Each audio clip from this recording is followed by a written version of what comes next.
Okay, ಹಿಂದಿನ ಒಂದು class ಒಳಗಡೆ ನಾವು ಏನು ಕಲಿತಾ ಇವತ್ತು ಕಂಪ್ಯೂಟರ್ ಒಳಗಡೆ ಅಂದ್ರೆ ಇವತ್ತು ಆನ್ಲೈನ್ ಮುಖಾಂತರ ನೀವು ಕೂಡ ಮನೆಯಲ್ಲಿ ಕೂತ್ಕೊಂಡು ಇವತ್ತು ಕಂಪ್ಯೂಟರ್ ಶಿಕ್ಷಣವನ್ನ ಸಂಪೂರ್ಣವಾಗಿ ಕಲಿತಾ ಆದ್ರಿ. ಅದರ ಜೊತೆಗೆ ನಾವು ಇವತ್ತಿನ ಒಂದು ಕ್ಲಾಸ್ ಅಲ್ಲಿ ನಿಮ್ಗೆ ಏನ್ ಹೇಳ್ಕೊಡ್ತಾ ಇದ್ದೇನೆ ಅಂದ್ರೆ ಮೈಕ್ರೋಸಾಫ್ಟ್ ವರ್ಡ್ ಒಳಗ ಯಾವ ರೀತಿಯಾಗಿ ಟೇಬಲ್ಸ್ ಗಳನ್ನ ಹಾಕಬಹುದು, ಯಾವ ರೀತಿಯಾಗಿ ಟೇಬಲ್ಸ್ ಗಳನ್ನ ಎಡಿಟ್ ಮಾಡಬಹುದು ಅನ್ನೋದನ್ನ ಸಂಪೂರ್ಣವಾಗಿ ಕಲಿಸಿಕೊಡ್ತಾ ಇದ್ದೀನಿ. ಜೊತೆಗೆ ಇವತ್ತು ಮುಂದಿನ ಒಂದು ಭಾಗವನ್ನ ನಾವು ಸಂಪೂರ್ಣವಾಗಿ ಇವತ್ತು ಕಲಿಬೇಕಾಗಿದೆ. ಮೊದಲಿಗೆ ಏನ್ ಮಾಡ್ಬೇಕಂದ್ರೆ ನಾನು ಸಂಪೂರ್ಣವಾಗಿ ಮೈಕ್ರೋಸಾಫ್ಟ್ ವರ್ಡಿನ ಒಂದು ಸಾಫ್ಟ್ವೇರ್ ಅನ್ನ ಸಂಪೂರ್ಣವಾಗಿ ಓಪನ್ ಮಾಡ್ತಿದ್ದಾನೆ. ನಿಮ್ಗೆ ಈ ರೀತಿಯಾಗಿ ಒಂದು ಸ್ಕ್ರೀನ್ ಕೂಡ ಸಂಪೂರ್ಣವಾಗಿ ಓಪನ್ ಆಗಿರುತ್ತೆ.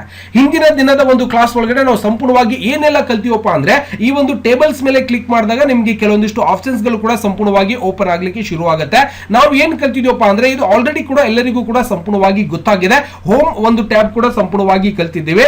ಅದರ ಜೊತೆಗೆ ಇನ್ಸರ್ಟ್ ಒಳಗೆ ಏನೆಲ್ಲ ಕಲಿಬೇಕಾಗಿದೆ, ಪೇಜ್ ಕವರ್ ಕಲ್ತಿದ್ದೀವಿ, ಬ್ಲಾಂಕ್ ಪೇಜ್ ಗೊತ್ತಾಗಿದೆ, ಪೇಜ್ ಬ್ರೇಕ್ ಗೊತ್ತಾಗಿದೆ ಸರ್, ಟೇಬಲ್ ಅನ್ನ ಯಾವ ರೀತಿಯಾಗಿ ತಗೋಬಹುದು ಅನ್ನೋದು ಕೂಡ ಸಂಪೂರ್ಣವಾಗಿ ಇವೆಲ್ಲವನ್ನು ಕೂಡ ಸಂಪೂರ್ಣವಾಗಿ ಕಲ್ತಿದ್ದೀವಿ. ಜೊತೆಗೆ ಟೇಬಲ್ಸ್ ಅನ್ನ ಕಲಿತಿದ್ದಾನೆ. ಟೇಬಲ್ಸ್ ಒಳಗಡೆ ಇನ್ನು ನಾವು ಬಹಳಷ್ಟು ಕಲಿಬೇಕಾಗಿರುವಂತದ್ದು ಏನು ಕಲಿಬೇಕಾಗಿದೆ ಸರ್, ಇನ್ನು ಏನೇನಾದವ್ರು ಇದ್ರೊಳಗಂದ್ರೆ ನಾನು ಏನ್ ಮಾಡ್ತೀನಿ, ಸಪೋಸ್ ಇದ್ರ ಮೇಲೆ ಸೆಲೆಕ್ಷನ್ ಮಾಡಿದಾಗ ನಿಮ್ಗೆ ಏನ್ ಬರುತ್ತೆ, ಇಲ್ಲಿ ಡಿಸೈನ್ ಮತ್ತೆ ಲೇಔಟ್ ಒಂದು ಮೆನು ಆಪ್ಷನ್ಸ್ ಒಳಗಡೆ ನಿಮ್ಗೆ ವಿಸಿಬಲ್ ಆಗಿ ಕಾಣಿಸ್ತಾ ಇರತ್ತೆ. ಯಾವಾಗ ಅದು ಬರುತ್ತೆ ಅಂದ್ರೆ ನೀವು ಯಾವಾಗ ನಿಮ್ಮ ಒಂದು ಟೇಬಲ್ ಅನ್ನ ಸೆಲೆಕ್ಷನ್ ಮಾಡ್ಕೋತಿರೋ ಅವಾಗ ಮಾತ್ರ ನಿಮ್ಗೆ ಏನ್ ಕಾಣಿಸ್ತಾ ಇದೆ, ಮೇಲ್ಗಡೆ ಬರುವಂತ ಡಿಸೈನ್ ಮತ್ತೆ ಒಂದು ಲೇಔಟ್ ಅನ್ನೋದನ್ನ ನಾವು ಸಂಪೂರ್ಣವಾಗಿ ನೋಡಬಹುದು. ಡಿಸೈನ್ ಒಳಗಡೆನೂ ಕೂಡ ಸಂಪೂರ್ಣವಾಗಿ ಇವೆಲ್ಲವನ್ನು ಕೂಡ ಹಿಂದಿನ ಒಂದು ಕ್ಲಾಸ್ ಒಳಗಡೆ ನಿಮ್ಗೆ ಸಂಪೂರ್ಣವಾಗಿ ಕಲಿಸಿಕೊಟ್ಟಿದ್ದೇನೆ. ಯಾವುದೇ ರೀತಿಯಿಂದ ಡೌಟ್ ಇಲ್ಲ ಅಂತ ಕೂಡ ನನಗೆ ಸಂಪೂರ್ಣವಾಗಿ ಗೊತ್ತಾಗಿದೆ. ಓಕೆ, ಇವೆಲ್ಲವನ್ನು ಕೂಡ ಯಾವ ರೀತಿಯಾಗಿ ಕೆಲಸ ಮಾಡುತ್ತೆ, ಯಾವ ರೀತಿಯಾಗಿ ನಾವು ಟೇಬಲ್ಸ್ ಗೆ ಡಿಸೈನ್ ಗಳನ್ನ ಮಾಡಬಹುದು ಅನ್ನೋದು ಕೂಡ ಸಂಪೂರ್ಣವಾಗಿ ನಿಮ್ಗೆ ತಿಳಿಸಿಕೊಟ್ಟಿದ್ದೀನಿ. ಓಕೆನಾ. ಮತ್ತೆ ಅದರ ಜೊತೆಗೆ ಶೇಡಿಂಗ್ ಯಾವ ರೀತಿಯಾಗಿ ಮಾಡಬಹುದು, ಮತ್ತೆ ಒಂದು ಲೈನ್ ಗಳಿಗೆ ಕಲರ್ ಯಾವ ರೀತಿಯಾಗಿ ಕೊಡಬೇಕು, ಬಾರ್ಡರ್ ಯಾವ ರೀತಿಯಾಗಿ ಯೂಸ್ ಮಾಡಬೇಕು, ಡ್ರಾ ಟೇಬಲ್ ಯಾವ ರೀತಿಯಾಗಿ ಕೆಲಸ ಮಾಡುತ್ತೆ, ಮತ್ತೆ ಎರೇಸರ್ ಟೂಲ್ ಅನ್ನ ನಾವು ಯಾವ ರೀತಿಯಾಗಿ ಉಪಯೋಗಿಸಬೇಕು ಅನ್ನೋದು ಕೂಡ ಸಂಪೂರ್ಣವಾಗಿ ಗೊತ್ತಾಗಿದೆ. ಓಕೆ, ಜೊತೆಗೆ ಇವತ್ತಿನ ಕ್ಲಾಸ್ ಅಲ್ಲಿ ಇನ್ನು ನಾವು ಬಹಳಷ್ಟು ಕಲಿಬೇಕಾಗಿರುವಂತದ್ದು ಇವತ್ತು ಟೇಬಲ್ ಮೇಲೆ. ಯಾಕಂದ್ರೆ ಇವತ್ತು ಮೈಕ್ರೋಸಾಫ್ಟ್ ವರ್ಡಿನ ಒಂದು ಅತ್ಯಂತ ಇಂಪಾರ್ಟೆಂಟ್ ಆಗಿರುವಂತಹ ಒಂದು ಭಾಗ ಯಾವುದು ಅಂದ್ರೆ ಟೇಬಲ್ಸ್ ಗಳನ್ನ ಹಾಕೊಳ್ಳೋದು, ಟೇಬಲ್ಸ್ ಮೇಲೆ ಕೆಲಸ ಮಾಡೋದು ಬಹಳ ಇಂಪಾರ್ಟೆಂಟ್ ಆಗಿರುತ್ತೆ. ಹೌದಾ. ಜೊತೆಗೆ ನಾವು ನೋಡಿದಾಗ ಇಲ್ಲಿ ಲೇಔಟ್ ಮೇಲೆ ಕ್ಲಿಕ್ ಮಾಡ್ತಿದ್ದಾನೆ. ಮತ್ತೇನು ಕಾಣಿಸ್ತಾ ಇದೆ ನಮಗೆ, ಸೆಲೆಕ್ಷನ್ ಅನ್ನೋದು ನಾವು ಆಲ್ರೆಡಿ ಏನ್ ಮಾಡಿದೀವಿ, ಇಲ್ಲಿ ಒಂದು ಸೆಲೆಕ್ಷನ್ ಅಂತೂ ಕೂಡ ನಾವು ಹಿಂದಿನ ಒಂದು ದಿನದ ಒಂದು ಕ್ಲಾಸ್ ಒಳಗೆ ಕೂಡ ಸಂಪೂರ್ಣವಾಗಿ ನೋಡಿದೀವಿ. ಜೊತೆಗೆ ವ್ಯೂ ಗೈಡ್ಲೈನ್ಸ್ ಕೂಡ ಸಂಪೂರ್ಣವಾಗಿ ಗೊತ್ತಾಗಿದೆ. ಪ್ರಾಪರ್ಟೀಸ್ ಕೂಡ ನಾವು ಸಂಪೂರ್ಣವಾಗಿ ಹಿಂದಿನ ದಿನದ ಒಂದು ಕ್ಲಾಸ್ ಒಳಗಡೆ ನಿಮ್ಗೆ ಏನ್ ಕೆಲಸ ಮಾಡುತ್ತೆ ಈ ಒಂದು ಪ್ರಾಪರ್ಟೀಸ್ ಅನ್ನೋದು ಕೂಡ ಸಂಪೂರ್ಣವಾಗಿ ತಿಳಿಸಿಕೊಟ್ಟಿದ್ದೇನೆ. ಅದರ ಜೊತೆಗೆ ಇವತ್ತು ಇಲ್ಲಿಂದ ನಮ್ಗೆ ಏನ್ ಕಾಣಿಸ್ತಾ ಇದೆ ಇವೆಲ್ಲವನ್ನು ಕೂಡ ಕಲಿಬೇಕಾಗಿದೆ. ಇದು ಡಿಲೀಟ್ ಏನ್ ಕೆಲಸ ಮಾಡುತ್ತೆ, ಜೊತೆಗೆ ಇನ್ಸರ್ಟ್ ಬಿಲೋ ಅನ್ನೋದು ಏನ್ ಕೆಲಸ ಮಾಡುತ್ತೆ, ಜೊತೆಗೆ ಇಲ್ಲಿಂದ ಇನ್ಸರ್ಟ್ ಲೆಫ್ಟ್ ಅನ್ನೋದಿದೆ. ಇವೆಲ್ಲವನ್ನು ಕೂಡ ಸಮಗ್ರವಾಗಿ ನಾವು ಇವತ್ತಿನ ಒಂದು ಕ್ಲಾಸ್ ಅಲ್ಲಿ ನಿಮ್ಗೆ ಸಂಪೂರ್ಣವಾಗಿ ಹೇಳ್ಕೊಡ್ತಾ ಇದ್ದೇನೆ. ಯಾವುದು ಇನ್ಸರ್ಟ್ ಅಲ್ಲಿ ಹೋಗಿರುವಂತಹ ಟೇಬಲ್ಸ್ ಒಳಗಡೆ ಒಂದು ಲೇಔಟ್ ಮೆನು ಅಲ್ಲಿ ಬರುವಂತಹ ಎಲ್ಲ ಆಪ್ಷನ್ಸ್ ಗಳನ್ನ ಯಾವ ರೀತಿಯಾಗಿ ನಾವು ಬಳಕೆ ಮಾಡಬಹುದು, ಯಾವಾಗ ಇವುಗಳ ಒಂದು ಅವಶ್ಯಕತೆ ಆಗತ್ತೆ ಅನ್ನೋದನ್ನ ಸಂಪೂರ್ಣವಾಗಿ ನಿಮ್ಗೆ ತೋರಿಸ್ಕೊಡ್ತಾ. ಈಗ ಸಪೋಸ್ ನೀವು ಎಲ್ಲೇ ಒಂದ್ ಕಡೆ ಕೆಲಸ ಮಾಡ್ತಾ ಇದ್ರಿ, ಸ್ವಲ್ಪ ಜೂಮ್ ಮಾಡ್ಕೋತೀನಿ, ನಿಮ್ಗೂ ಕೂಡ ಕ್ಲಿಯರ್ ಆಗಿ ಕಾಣಿಸುತ್ತೆ. ಓಕೆ, ಈ ರೀತಿಯಾಗಿ ಜೂಮ್ ಮಾಡ್ಕೊಳ್ಳೋಣ. ಈಗ ನಾನೇನ್ ಮಾಡಿದ್ದೀನಿ, ಸಡನ್ ಆಗಿ ನನಗೆ ಒಬ್ರು ಕೆಲಸ ಕೊಟ್ಟಿದ್ರು, ಅವಾಗ ನಾನೇನ್ ಮಾಡಿದ್ದೇನೆ, ಈ ರೀತಿಯಾಗಿ ಒಂದು ಟೇಬಲ್ಸ್ ಅನ್ನ ರೆಡಿ ಮಾಡಿ ಇಟ್ಕೊಂಡಿದ್ದೇನೆ. ಇದರ ಮೇಲೆ ನಿಮ್ಗೆ ಸಂಪೂರ್ಣವಾಗಿ ಇವತ್ತು ಬರುವಂತ ಒಂದು ಲೇಔಟ್ ಅಲ್ಲಿ ಬರುವಂತ ಎಲ್ಲ ತರದ ಒಂದು ಮಾಹಿತಿ ಕೂಡ ನಿಮ್ಗೆ ಇಲ್ಲಿ ಗೊತ್ತಾಗ್ಬಿಡುತ್ತೆ. ಈಗ ನನ್ಗೆ ರಿಕ್ವೈರ್ಮೆಂಟ್ ಆಗಿದೆ ಸರ್, ಇಲ್ಲಿ ನೇಮ್ ಅಂತ ಬರ್ದಿದೀವಿ, ನನಗೆ ಇಲ್ಲಿ ಸೀರಿಯಲ್ ನಂಬರ್ ಅಂತ ಒಂದು ಟೇಬಲ್ಸ್ ಅನ್ನ ಹಾಕೋಬೇಕಾಗಿತ್ತು. ಅಲ್ಲಿ ನಾನೇನ್ ಮಾಡಿದ್ದೇನೆ, ಸೀರಿಯಲ್ ನಂಬರ್ ಜಾಗಕ್ಕೆ ಏನ್ ಮಾಡ್ಕೊಂಡಿದ್ದೇನೆ, ಹೆಸರುಗಳನ್ನ ಸಂಪೂರ್ಣವಾಗಿ ಬರ್ದಿದ್ದೀನಿ. ಅವಾಗ ನಮ್ಗೆ ಏನ್ ಅನಿಸ್ತದ, ಸರ್ ಈ ಕಡೆ ಇನ್ನೊಂದು ಬಾಕ್ಸ್ ತಗೋಬೇಕಿತ್ತಲ್ಲ ಸರ್, ಹೆಂಗ್ ಮಾಡೋದು ಅಂದ್ರೆ ಇಲ್ಲಿ ಇನ್ನೊಂದು ಟೇಬಲ್ಸ್ ಬರಬೇಕಾಗಿತ್ತು ಸರ್. ಅವಾಗ ಯಾವ ರೀತಿಯಾಗಿ ತಗೋಬೇಕು, ನಮ್ಗೆ ಯಾವ ರೀತಿಯಾಗಿ ಟೇಬಲ್ಸ್ ಗಳನ್ನ ತಗೋಬೇಕು, ಯಾವ ರೀತಿಯಾಗಿ ಟೇಬಲ್ಸ್ ಗಳನ್ನ ಡಿಲೀಟ್ ಮಾಡಬಹುದು, ಎಲ್ಲವನ್ನು ಕೂಡ ನಿಮ್ಗೆ ಸಂಪೂರ್ಣವಾಗಿ ನಮ್ಗೆ ಲೇಔಟ್ ಒಳಗೆ ಗೊತ್ತಾಗ್ಬಿಡುತ್ತದೆ. ಈಗ ನೋಡ್ರಿ, ನಾವು ನೋಡ್ತಾ ಇದೀವಿ ಇನ್ಸರ್ಟ್ ಒಂದು ಲೆಫ್ಟ್ ಅಂತ ಬರ್ತಾ ಇದೆ. ನಾನು ಹೇಳಿದೆ ನಿಮ್ಗೆ ಈ ಕಡೆ ನನಗೆ ಇನ್ನೊಂದು ಟೇಬಲ್ ಬೇಕಾಗಿದೆ, ಅಲ್ಲಿ ಸೀರಿಯಲ್ ನಂಬರ್ ಬರಿಬೇಕಾಗಿದೆ. ಹಾಗಾಗಿ ಇನ್ನೊಂದು ಟೇಬಲ್ ಅಂದ್ರೆ ಹೆಚ್ಚಿಗೆ ಒಂದು ಟೇಬಲ್ಸ್ ಗಳನ್ನ ಬೇಕಾಗಿತ್ತು ಅಂದ್ರೆ ನೀವೇನ್ ಮಾಡ್ಬೇಕು, ಇನ್ಸರ್ಟ್ ಒಂದು ಲೆಫ್ಟ್ ಅಂತ ಇರುತ್ತೆ, ನೀವು ಇನ್ಸರ್ಟ್ ಲೆಫ್ಟ್ ಮೇಲೆ ಕ್ಲಿಕ್ ಮಾಡ್ತಿದ್ದಾನೆ, ಆಟೋಮೆಟಿಕ್ ಆಗಿ ಇಲ್ಲಿ ಇನ್ನೊಂದು ಸೈಜಿನ ಒಂದು ಟೇಬಲ್ ಕೂಡ ನಮಗೆ ಆಟೋಮೆಟಿಕ್ ಆಗಿ ಏನ್ ಬಂದ್ಬಿಡ್ತದ, ಇಲ್ಲಿ ನೋಡ್ಲಿಕ್ಕೆ ಶುರು ಆಗ್ತಾ ಇರತ್ತೆ. ಗೊತ್ತಾಗ್ತಿದೆ. ಈ ರೀತಿಯಾಗಿ ನಾವೇನ್ ಮಾಡ್ಬೋದು, ಲೆಫ್ಟ್ ಒಳಗಡೆ ಅಂದ್ರೆ ನಮ್ಗೆ ಎಲ್ಲಿ ಬೇಕು ಅಲ್ಲಿ ಒಂದು ಟೇಬಲ್ಸ್ ಅನ್ನ ನಾವು ಸಂಪೂರ್ಣವಾಗಿ ಹಾಕೋಬಹುದು. ಸರ್ ಇಲ್ಲಿ ಬರಿಬೇಕಾಗಿದೆಯಲ್ಲ, ಬರೀರಲ್ಲ ಎಸ್ ಎಲ್ ನಂಬರ್ ಅಂತ ನೀವು ಸಂಪೂರ್ಣವಾಗಿ ಟೈಪ್ ಮಾಡ್ಕೊಂಡು ಕೆಳಗಡೆ ಏನ್ ಮಾಡಬಹುದು, 1 2 3 4 5 ಅಂತ ಕೂಡ ಈ ರೀತಿಯಾಗಿ ನಂಬರ್ಸ್ ಗಳನ್ನ ಹಾಕೋಬಹುದು. ಗೊತ್ತಾಯ್ತಾ. ಅಂದ್ರೆ ನಮ್ಗೆ ಬೇಕಾದಾಗ ಎಲ್ಲಿ ಬೇಕು ಅಲ್ಲಿ ಟೇಬಲ್ಸ್ ಅಂದ್ರೆ ಲೆಫ್ಟ್ ಗೆ ತಗೊಂಡಿವಿ. ಇಲ್ಲಿ ಸರ್ ನಾನು ಕೆಳಗೆ ಇನ್ನೊಂದು ಟೇಬಲ್ಸ್ ಬೇಕಾಗಿದ್ರೆ ಇನ್ನೊಂದು ಹುಡುಗನ ಹೆಸರಲ್ಲಿ ಆಡ್ ಮಾಡ್ಬೇಕಾಗಿದೆಯಲ್ಲ, ಅವಾಗ್ನು ಕೂಡ ನಾನು ಏನ್ ಮಾಡ್ಬೇಕು, ಇನ್ಸರ್ಟ್ ಒಳಗೆ ಹೋಗಿ ಟೇಬಲ್ಸ್ ಅನ್ನೇ ಹಾಕೋಬೇಕಾ ಸರ್ ಅಂತೇಳಿ ಒಂದು ಪ್ರಶ್ನೆ ಕೂಡ ಆಗ್ಬೋದು. ಯಾಕಂದ್ರೆ ನಾನು ಹೆಂಗ್ ಕಲ್ಸಿ ಇದನ್ನ ಟೇಬಲ್ ಹೆಂಗ್ ಹಾಕೊಂಡಿನಿ ಹಂಗೆ ನೀವು ಹಾಕ್ಲಿಕ್ಕೆ ಹೋಗ್ತೀರಿ, ಅವಾಗ ಏನಾಗ್ಬಿಡ್ತದ, ಆ ರೀತಿಯಾಗಿ ಇರುವುದಿಲ್ಲ. ಒಂದ್ಸಾರಿ ಟೇಬಲ್ ಹಾಕೊಂಡ್ರ ಅದಕ್ಕೆ ಆಮೇಲೆ ಎಡಿಟ್ ಮಾಡ್ಲಿಕ್ಕೆ ಎಲ್ಲಿ ಹೋಗ್ಬೇಕಪ್ಪ ಅಂದ್ರೆ ಎಲ್ಲಿ ಹೋಗ್ಬೇಕು, ಲೇಔಟ್ ಒಳಗೆ ಹೋಗಿ ನಾವು ಎಡಿಟ್ ಅನ್ನ ಮಾಡ್ಬೇಕಾಗತ್ತೆ. ಏನ್ ಮಾಡ್ಬೇಕು ಸರ್, ಕೆಳಗಡೆ ಇನ್ನೊಂದು ಟೇಬಲ್ ಬರ್ಬೇಕಾಗಿತ್ತು ಅಂದ್ರೆ ಇನ್ಸರ್ಟ್ ಅಬೋವ್ ಅಂದ್ರೆ ಮೇಲ್ಗಡೆ ಒಂದು ಟೇಬಲ್ಸ್ ಬರುತ್ತೆ. ಅಂದ್ರೆ ನಮ್ಮ ಒಂದು ಕರ್ಸರ್ ಎಲ್ಲಿದೆಯಲ್ಲ ಆ ಒಂದು ಕರ್ಸರಿನ ಒಂದು ಮೇಲ್ಗಡೆ ಒಂದು ಖಾಲಿ ಟೇಬಲ್ಸ್ ಬೇಕಾಗಿತ್ತು ಅಂದ್ರೆ ನೀವೇನ್ ಮಾಡ್ಬೇಕು, ಕರ್ಸರ್ ಮೇಲೆ ಡಿಪೆಂಡ್ ಆಗುತ್ತೆ. ಇಲ್ಲ ಸರ್ ನನಗೆ ಸೀರಿಯಲ್ ನಂಬರ್ ಇದೆಯಲ್ಲ ಇದರ ಮೇಲ್ಗಡೆನೆ ಬೇಕಾಗಿದೆ ಅಂದ್ರೆ ನೀವೇನ್ ಮಾಡ್ಬೇಕು, ಮೇಲ್ಗಡೆ ಏನ್ ಮಾಡ್ಬೇಕು, ಇದ್ರ ಮೇಲೆ ಕ್ಲಿಕ್ ಮಾಡ್ಕೊಂಡು ಏನ್ ಮಾಡ್ಬೇಕು, ಇಲ್ಲಿ ಇನ್ಸರ್ಟ್ ಬಿಲೋ ಅಂತ ಕಾಣಿಸ್ತಾ ಇರುತ್ತೆ, ಅದರ ಮೇಲೆ ನೀವು ಸಂಪೂರ್ಣವಾಗಿ ಕ್ಲಿಕ್ ಅನ್ನ ಮಾಡ್ಕೋಬೇಕಾಗುತ್ತೆ. ಬಹಳ ಈಸಿ ಆಗಿರುವಂತದ್ದು, ಗೊತ್ತಾಗ್ತಿದೆ ಅಂತ ಅನ್ಕೋತಾ ಇದ್ದೀನಿ. ಇದೇ ರೀತಿಯಾಗಿ ನಾವು ಏನ್ ಮಾಡಬಹುದು, ಇದರಲ್ಲಿ ಸಂಪೂರ್ಣವಾಗಿ ಎಲ್ಲ ತರದ ಒಂದು ಕೆಲಸಗಳನ್ನು ಕೂಡ ಬಹಳ ಈಸಿಯಾಗಿ ಮತ್ತೆ ಬಹಳ ಪರ್ಫೆಕ್ಟ್ ಆಗಿನೂ ಕೂಡ ಮಾಡಬಹುದು. ಮತ್ತೆ ನಾವು ಕೆಳಗಡೆ ತಗೋಬೇಕಾಗಿತ್ತು ಅಂದ್ರೆ ಏನ್ ಮಾಡ್ಬೇಕಪ್ಪ ಅನ್ನೋದು ಕೂಡ ನಿಮ್ಗೆ ಆಲ್ರೆಡಿ ಸ್ವಲ್ಪ ಗೊತ್ತಾಗಿರ್ತದೆ. ಏನ್ ಮಾಡ್ಬೋದು ಏನ್ ಮಾಡಬಾರ್ದು ಅನ್ನೋದು ಕೂಡ ಗೊತ್ತಾಗಿರ್ತದೆ, ಹೌದಿಲ್ಲ? ಯಾಕಂದ್ರೆ ಹೆಂಗ್ ತಗೊಳಕತ್ತೀನಿ ಈಗ ಸಪೋಸ್ ನಮ್ಗೆ ಏನಾಗ್ಬಿಡ್ತದೆ, ಈ ರೀತಿಯಾಗಿ ತಗೊಂಡೇವು ಸರ್, ಇದ್ರೊಳಗ ಬರಿಬೇಕಾಗಿದ್ರೆ ಏನ್ ಬರಿಬೇಕಾಗಿದೆ, ಬೇಕಾದ್ ಬರಬಹುದಲ್ಲ, ನಿಮ್ಗೆ ಏನ್ ಬೇಕಾಗಿದೆ ಅದೆಲ್ಲವನ್ನು ಕೂಡ ಸಂಪೂರ್ಣವಾಗಿ ಬರಿಬಹುದು. ಸರ್ ನನಗೆ ಮೇಲ್ಗಡೆ ಸ್ಟೂಡೆಂಟ್ ಮಾರ್ಕ್ ಸೀಟ್ ಅಂತ ಬರಿಬೇಕಾಗಿದೆ ಇದ್ರಲ್ಲಿ ಅಂದ್ರೆ ನೀವೇನ್ ಮಾಡಬಹುದು, ಸಂಪೂರ್ಣವಾಗಿ ಬರಿಬಹುದು. ಓಕೆ, ಏನ್ ಬರಿಬಹುದು, STUDENT ಸ್ಟೂಡೆಂಟ್ ಮಾರ್ಕ್ ಸೀಟ್. ಒಂದ್ ಕಾಲಮ್ ಒಳಗ ಯಾವ್ದೋ ಒಂದು ಟೇಬಲ್ ಒಳಗೆ ಸಂಪೂರ್ಣವಾಗಿ ಬರೀರಿ. ಓಕೆ, MARKS ಮಾರ್ಕಸ್ ಸೀಟ್ ಅಂತ ಬರೀತೀನಿ. ಓಕೆ, SHEET ಸೀಟ್ ಅಂತ ನಾನು ಸಂಪೂರ್ಣವಾಗಿ ಬರ್ತೀನಿ. ಬಟ್ ಇಲ್ಲಿ ರಿಕ್ವೈರ್ಮೆಂಟ್ ಏನದ ಸರ್, ಹಿಂಗ ಬರಬಾರ್ದು. ಈ ಒಂದು ಟೇಬಲ್ ಇದೆಯಲ್ಲ ಕಂಪ್ಲೀಟ್ ಆಗಿ ಇದರ ಒಳಗಡೆ ಒಂದೇ ಒಂದು ಟೇಬಲ್ಸ್ ನನಗೆ ಬಂದು ಕಾಣಿಸ್ತಾ ಇರಬೇಕು ಸರ್, ಅದನ್ನ ಹೆಂಗ್ ಮಾಡಬೇಕು ಅಂತ ಅನ್ಸುತ್ತೆ. ನಾನು ಹಿಂದಿನ ದಿನಾನು ಕೂಡ ನಿಮಗೆ ಸಂಪೂರ್ಣವಾಗಿ ತೋರಿಸಿದ್ದೀನಿ, ಹೇಳಿದ್ದೀನಿ. ಇವು ಸಂಪೂರ್ಣವಾಗಿ ಒಂದೇ ಸ್ಟೂಡೆಂಟ್ ಮಾರ್ಕಸ್ ಸೀಟ್ ಅನ್ನೋದು ಇದೆಯಲ್ಲ ಇವೆಲ್ಲವನ್ನು ಕೂಡ ಡಿಲೀಟ್ ಆಗಿ ಒಂದೇ ಲೈನ್ ಒಳಗಡೆ ಬರ್ದಿರೋ ತರ ನನಗೆ ಕಾಣಿಸ್ಬೇಕು ಅಂದ್ರೆ ನೀವೇನ್ ಮಾಡಬೇಕು, ಸಂಪೂರ್ಣವಾಗಿ ಎಲ್ಲವನ್ನು ಕೂಡ ಸೆಲೆಕ್ಷನ್ ಮಾಡ್ಕೊಳ್ಳಿ. ಎಲ್ಲಾ ಟೇಬಲ್ಸ್ ಅನ್ನ ಸೆಲೆಕ್ಷನ್ ಮಾಡ್ಕೊಂಡು ಎಲ್ಲಿ ಹೋಗ್ಬೇಕಪ್ಪ ಅಂದ್ರೆ ಇಲ್ಲಿಂದ ಮರ್ಜ್ ಸೆಲ್ ಅಂತ ಇರುತ್ತೆ, ನೀವು ಇದ್ರ ಮೇಲೆ ಕ್ಲಿಕ್ ಅನ್ನ ಮಾಡ್ಕೋಬೇಕು. ಅವಾಗ ಒಳಗಡೆ ಇರುವಂತಹ ಸೆಲ್ ಅಲ್ಲಿ ಇರುವಂತಹ ಒಂದು ಟೇಬಲ್ಸ್ ಗಳು ಸಂಪೂರ್ಣವಾಗಿ ಡಿಲೀಟ್ ಆಗ್ಬಿಡುತ್ತೆ. ಸರ್ ಇದಕ್ಕೆ ಸೆಂಟರ್ ಒಳಗೆ ಮಾಡಬೇಕಾಗಿದೆ ಅಂದ್ರೆ ನೀವು ಸೆಂಟರ್ ಒಳಗೆ ಮಾಡಬೇಕಾಗಿತ್ತು ಅಂದ್ರೆ ಇಲ್ಲಿ ಅಲೈನ್ಮೆಂಟ್ ಹಿಂದಿನ ದಿನದ ಒಂದು ಕ್ಲಾಸ್ ಒಳಗೆ ಕೂಡ ನಾನು ಸಂಪೂರ್ಣವಾಗಿ ಹೇಳಿದ್ದೀನಿ. ಅಲೈನ್ಮೆಂಟ್ ಗಳ ಹೆಂಗ್ ಕೆಲಸ ಮಾಡುತ್ತೆ, ಲೆಫ್ಟ್ ಬೇಕು ಸೆಂಟರ್ ಒಳಗೆ ಬೇಕು ಅಂದ್ರೆ ಸೆಂಟರ್ ಅಲೈನ್ಮೆಂಟ್ ಮಾಡ್ಕೊಳ್ಳಿ. ಈ ರೀತಿಯಾಗಿ ನಮಗೆ ಸಂಪೂರ್ಣವಾಗಿ ಬಂದ್ಬಿಡ್ತದೆ, ಗೊತ್ತಾಗ್ತದ? ಬಹಳ ಸರಳವಾಗಿರುವಂತದ್ದು, ಗೊತ್ತಾದ? ಇನ್ಸರ್ಟ್ ಬಿಲೋ ಇನ್ಸರ್ಟ್ ಲೆಫ್ಟ್ ಅಂದ್ರೆ ಏನ್ ಮಾಡ್ಬೇಕು ಸರ್, ನನಗೆ ಇನ್ನು ಈ ಕಡೆ ಇನ್ನೊಂದು ಟೇಬಲ್ಸ್ ಬೇಕಾಗಿದೆ ಅಂದ್ರೆ ನೀವೇನ್ ಮಾಡ್ಬೇಕು, ಇನ್ಸರ್ಟ್ ರೈಟ್ ಅಂತ ಬರುತ್ತೆ, ನೀವು ಇದರ ಮೇಲೆ ಕ್ಲಿಕ್ ಮಾಡಿದಾಗ ಆಟೋಮೆಟಿಕ್ ಆಗಿ ಅಲ್ಲಿ ಇನ್ನೊಂದು ಟೇಬಲ್ಸ್ ಅನ್ನ ನಾವು ಸಂಪೂರ್ಣವಾಗಿ ಆಡ್ ಮಾಡ್ಕೊಳ್ಳಿಕ್ಕೆ ನಮಗೆ ಅವಕಾಶ ಇರುತ್ತೆ. ರೋ ಮತ್ತೆ ಕಾಲಮ್ಸ್ ಗಳನ್ನ ನಾವು ನಮ್ಗೆ ಹೆಂಗ್ ಬೇಕು ಹಂಗ ತಗೊಳ್ಳಿಕೆಯಲ್ಲಿ ಅವಕಾಶ ಇದ್ದಿರುತ್ತೆ ಅಂತ ಹೇಳಿ ಕೂಡ ನಾವು ಸಂಪೂರ್ಣವಾಗಿ ನೋಡಬಹುದು. ಹಾಗಾದ್ರೆ ಇನ್ನು ಕೆಳಗಡೆ ಒಂದು ಲೈನ್ ಬೇಕಾಗಿತ್ತು ಸರ್, ನನಗೆ ಇನ್ನೊಬ್ಬರ ಹೆಸರು ಬರಿಬೇಕಾಗಿತ್ತು ಅಂದ್ರೆ ನೀವು ಕರ್ಸರ್ ಎಲ್ಲಿ ಬೇಕು ಅಲ್ಲಿ ಲಾಸ್ಟಿಗೆ ಕರ್ಸರ್ ಇಟ್ಕೊಂಡು ನೀವೇನ್ ಮಾಡಬೇಕು, ಇನ್ಸರ್ಟ್ ಬಿಲೋ ಅಂತ ಇರುತ್ತೆ, ಇದರ ಮೇಲೆ ಕ್ಲಿಕ್ ಮಾಡ್ಕೊರಿ. ಕೆಳಗಡೆ ಇನ್ನೊಂದು ಟೇಬಲ್ಸ್ ಕೂಡ ನಮಗೆ ಉಚಿತವಾಗಿ ಸಿಗ್ಬಿಡತ್ತೆ. ಯಾವುದು ಕೂಡ ಹಾಕ್ಬೇಕು ಅದನ್ನ ಮಾಡ್ಬೇಕು ಇದನ್ನ ಮಾಡ್ಬೇಕು ಅಂತೇಳಿ ಯಾವುದು ಕೂಡ ಕನ್ಫ್ಯೂಸ್ ಅಲ್ಲ. ಈಸಿಯಾಗಿ ನಿಮ್ಗೆ ಏನ್ ಬರುತ್ತೆ, ನೀವು ಏನ್ ಮಾಡಬಹುದು ಅಂದ್ರೆ ಜಸ್ಟ್ ಏನ್ ಮಾಡಬಹುದು, ಇನ್ಸರ್ಟ್ ಅಬೌವ್ ಇನ್ಸರ್ಟ್ ಬಿಲೋ ಅಂತ ಹೇಳಿದ್ರೆ ಸಾಕು, ಯಾವ ರೀತಿಯಾಗಿ ಬೇಕು ಆ ರೀತಿಯಾಗಿ ನೀವು ಅವುಗಳನ್ನ ತಗೋಬಹುದು. ಗೊತ್ತಾಗ್ತಿದೆ? ಇನ್ಸರ್ಟ್ ಲೆಫ್ಟ್ ಅಂದ್ರೆ ಬರುತ್ತೆ, ಇದು ಇನ್ಸರ್ಟ್ ಅಬೌವ್ ಅಂದ್ರೆ ಮೇಲ್ಗಡೆ. ಈಗ ಸಪೋಸ್ ನನಗೆ ಸೀತಾ ಅಂತ ಹೆಸರು ಇದೆಯಲ್ಲ ಸರ್, ಇದರ ಮೇಲ್ಗಡೆನೆ ಒಂದು ಹೆಸರು ಬರಿಬೇಕಾಗಿದೆ ಅಂದ್ರೆ ನೀವು ನಿಮ್ಮ ಒಂದು ಕರ್ಸರ್ ಅನ್ನ ಇಲ್ಲಿ ಇಟ್ಕೊಂಡು ಏನ್ ಮಾಡ್ಬೇಕು, ಇನ್ಸರ್ಟ್ ಅಬೌವ್ ಅಂತ ಇರುತ್ತೆ, ಇದರ ಮೇಲೆ ಕ್ಲಿಕ್ ಮಾಡ್ಕೋರಿ. ಅಲ್ಲಿ ಕೂಡ ಒಂದು ಖಾಲಿ ಟೇಬಲ್ಸ್ ನಮ್ಗಲ್ಲಿ ಸಂಪೂರ್ಣವಾಗಿ ಬಂದ್ಬಿಡ್ತದ. ತಿಳಕತನ ಹೇಳೋದ? ಓಕೆ, ಈಗ ಇನ್ನೊಂದು ರಿಕ್ವೈರ್ಮೆಂಟ್ ಇದು ಅಂದ್ರೆ ಗೊತ್ತಾಯ್ತು ಅಂತ ಅನ್ಕೋತಾ ಇದ್ದಾನೆ. ಜೊತೆಗೆ ಇನ್ನೊಂದು ಏನ್ ಬರುತ್ತೆ ಸರ್ ನನ್ಗಂದ್ರೆ ಇಲ್ಲಿಂದ ಡಿಲೀಟ್ ಅಂತ ಕಾಣಿಸ್ತಾ ಇದೆಯಲ್ಲ ಸರ್, ಡಿಲೀಟ್ ಟೇಬಲ್ಸ್ ಇದೇನ್ ಕೆಲಸ ಮಾಡುತ್ತೆ, ಇದರಲ್ಲಿ ಡಿಲೀಟ್ ಟೇಬಲ್ಸ್ ಒಳಗಡೆ ಕಾಲಮ್ಸ್ ಕೂಡ ಡಿಲೀಟ್ ಮಾಡಬಹುದು, ರೋ ಡಿಲೀಟ್ ಮಾಡಬಹುದು, ಎಂಟೈರ್ ಟೇಬಲ್ ಕೂಡ ಸಂಪೂರ್ಣವಾಗಿ ಡಿಲೀಟ್ ಮಾಡಲಿಕ್ಕೆ ನಾವೇನ್ ಮಾಡ್ತೀವಿ, ಈ ಒಂದು ಡಿಲೀಟ್ ಆಪ್ಷನ್ಸ್ ಅನ್ನ ಉಪಯೋಗಿಸ್ಕೋಬಹುದು.